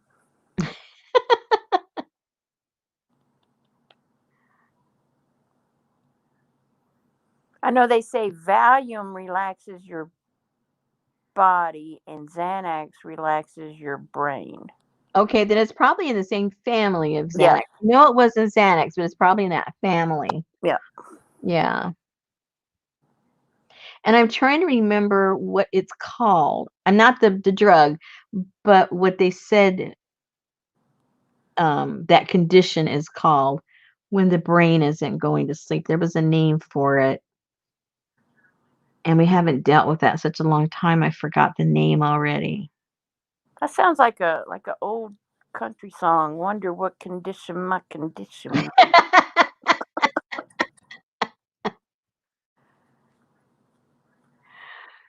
Do you have a secondary medication, Carla? I meant medication. Um, Insurance?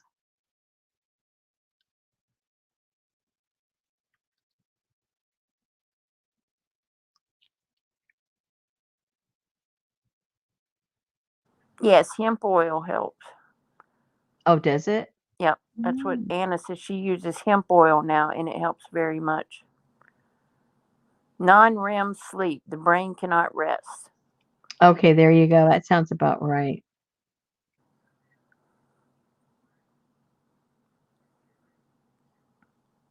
That might be it. There was a longer, kind of technical name, but that's pretty much sums it up, though. And when they did this certain kind of test, because they can test for that also. It's a separate test, though, than when you just go in for your regular sleep study for a sleep apnea test. Um, uh, oh, I forgot what I was going to say.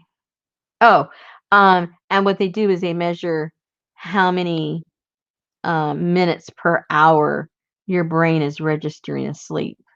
And then they put you on a graph of severity. And he was way up there. Need some butterfly pea tea. I was gonna make him some today, and we got distracted. He hasn't had any. I'm gonna see if he likes it. Um, I make it every morning and set it on the counter. hmm And when Betty gets up, I put mine with peach juice or some kind of juice and drink mine. And Betty just downs hers like like a shot of whiskey and gets it over with. Why don't you put a little bit of honey or some kind of sugar if you don't like it? Because I don't like green peas, much less honey in my green peas. Oh, you mean it tastes like green peas? No, it just really tastes like nothing. But the smell of the green peas is so strong, and I hate green peas with a passion. And I wonder why it smells like green peas because it's not green peas. I know, but it does. It smells. As soon as you open that bag, you can smell green peas. But yeah, I just put a cup of water in the microwave and get it real hot, and I put like 4 or 5 little buds in there, Yeah. and put a set a saucer on top of it. And by the time Betty wakes up, it looks like Mrs. White's bluing in that. Yeah, it is dark, dark, dark, dark blue. No, it's not pea blossoms, but we're talking about Kathleen. It's in the same family. I mean, well, but no, I mean, to me, pea blossoms, if you got, peas, green, Oh, peas growing on a vine, they have flowers too. So we're not talking about that. so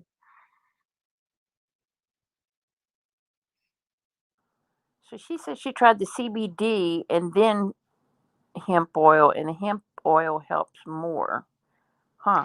See, Richard has to watch all that stuff also because some of those, it's not friendly for the liver.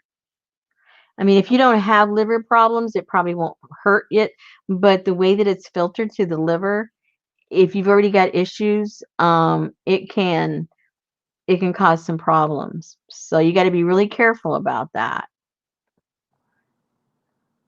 If you have liver issues, really do your research. Or if if it starts affecting your bladder, because that's what happened to our dog. It started affecting the dog's bladder, and we had to stop giving him that oil, the CBD. It gave him a chronic bladder infection, and Yeah. that's one of the side effects.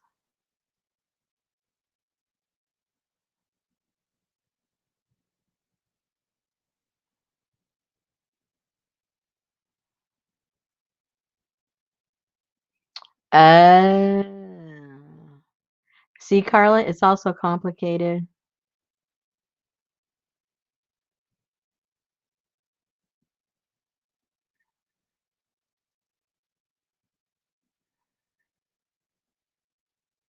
Hmm. Oh boy. Just legalize marijuana. Let everybody smoke a joint. It's going to end up being that someday. It may as well.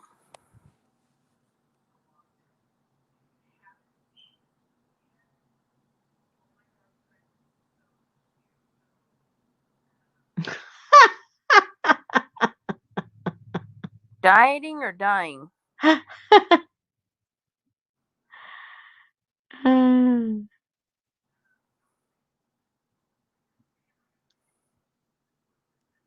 Wait a minute. How is her quality of life It's but better now that she has fibromyalgia? no, she's saying my quality of life is much better now. I have fibromyalgia Oh, okay. Sorry. with the hemp oil. Yeah.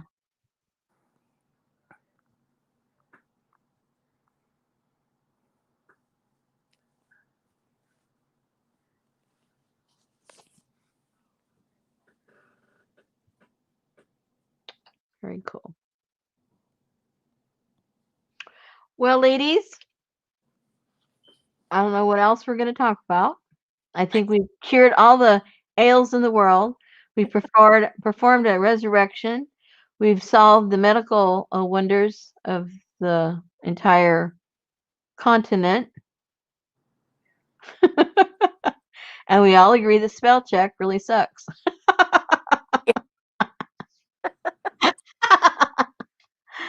What else?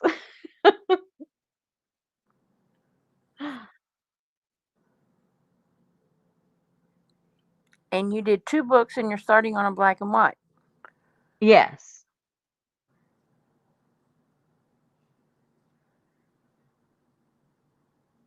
Yeah. How much better can it get?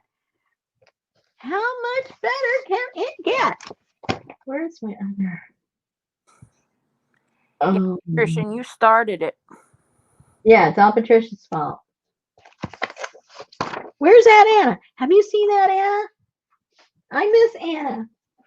I've been thinking about Anna. You're like, Anna from who? She's like, Anna from Canada. And you're like, Anna from Canada. She said, yeah, her husband drove a truck. Yes. And there we went right down that hill. We really went down that rabbit hole. Okay, Anna, just so you can go to bed happy. Well, it's not bedtime for you yet, but have you met Baba Louie? He's really cute. If you guys were still on the road, you'd have fun taking him with you. He's a real buddy. Here, let's let Baba Louie give everybody a little smile.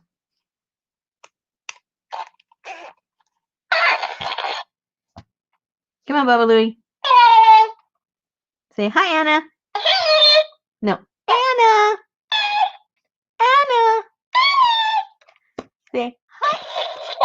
Hi, Anna. No, Anna. He can't say Anna. Anna. Anna.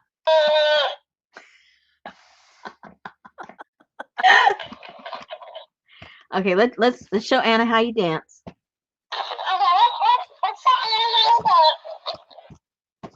Go.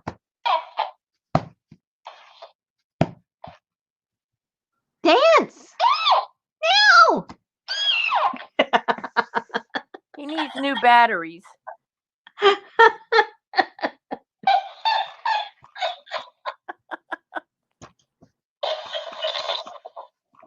Oh, let's see when he does his dancing. Hold on.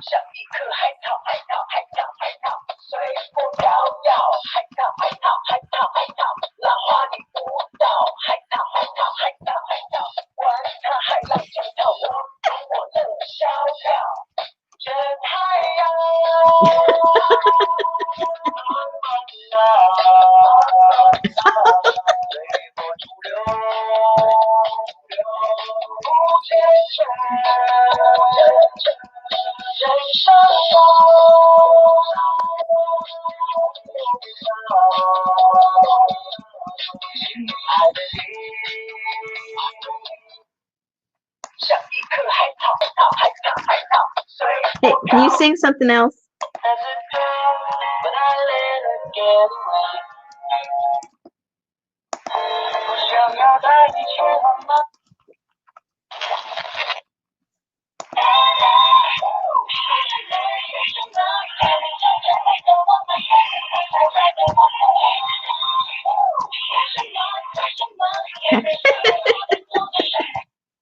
Okay, what else can you do? Oh, this is when he does the direct.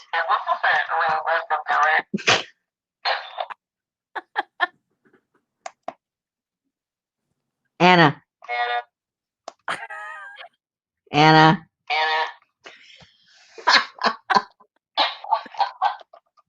Popo. Yeah. Poo poo popo. Hey.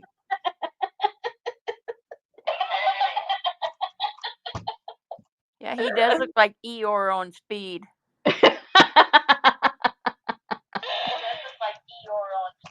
Oh. Hey, he talks like you pretty good.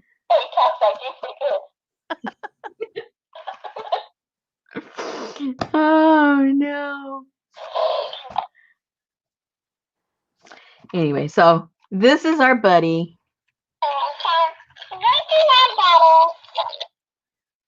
This is our buddy.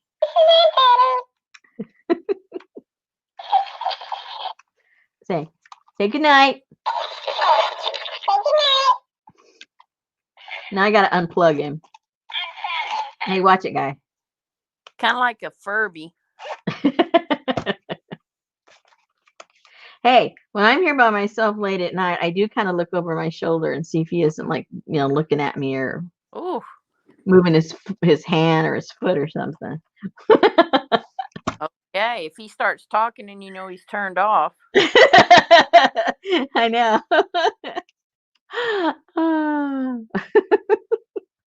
Because I hate dolls. I don't even know why I have him, but I hate dolls.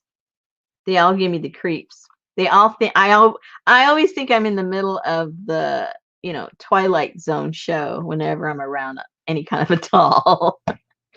It's like, okay, what else can go wrong? Yeah, that's scary. But he's got a little permanent smile, so he's okay. Okay. Yeah, he's a good guy. And if he's not, I'll just give him to my dog. No, and he knows that. He knows. Be good. Or Junior can play with you. All right, ladies, we did absolutely no crafting today, right? I don't think so. We did a lot of show and tell, and we did a lot of sleuthing, and but I think we had a good time either way. So, I do. Elaine, believe. where did you get one that plays music? Say what? Elaine said, "Where did you get the one that plays music?" The one that plays music. I only have one, and that's him. And I got him on Amazon.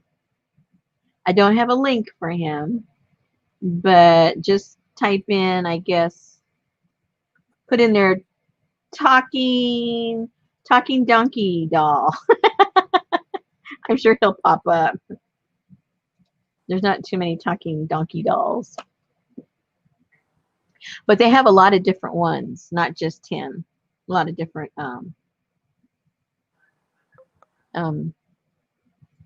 different dolls and animals and shapes and figures.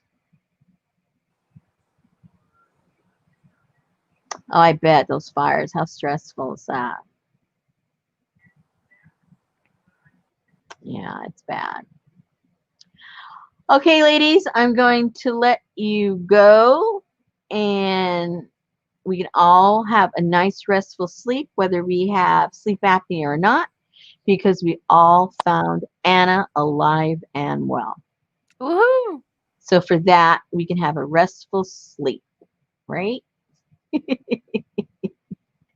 right, ladies, I'll let you guys know in the coming days when I can make arrangements with Anna, and you'll get to meet her, and hopefully she can share some of her art with us, and we'll have a good time. I'll be the interviewee. There you go. Interviewer, or no, interviewer, right? Yeah, interviewer. Yes, I'll be the she'll be the E. Okay. Yep. Okie dokie. All right. See you guys soon. And don't get lost, Anna. We will find you. Yes, we will. All right. Good night, everybody. Good night, ladies.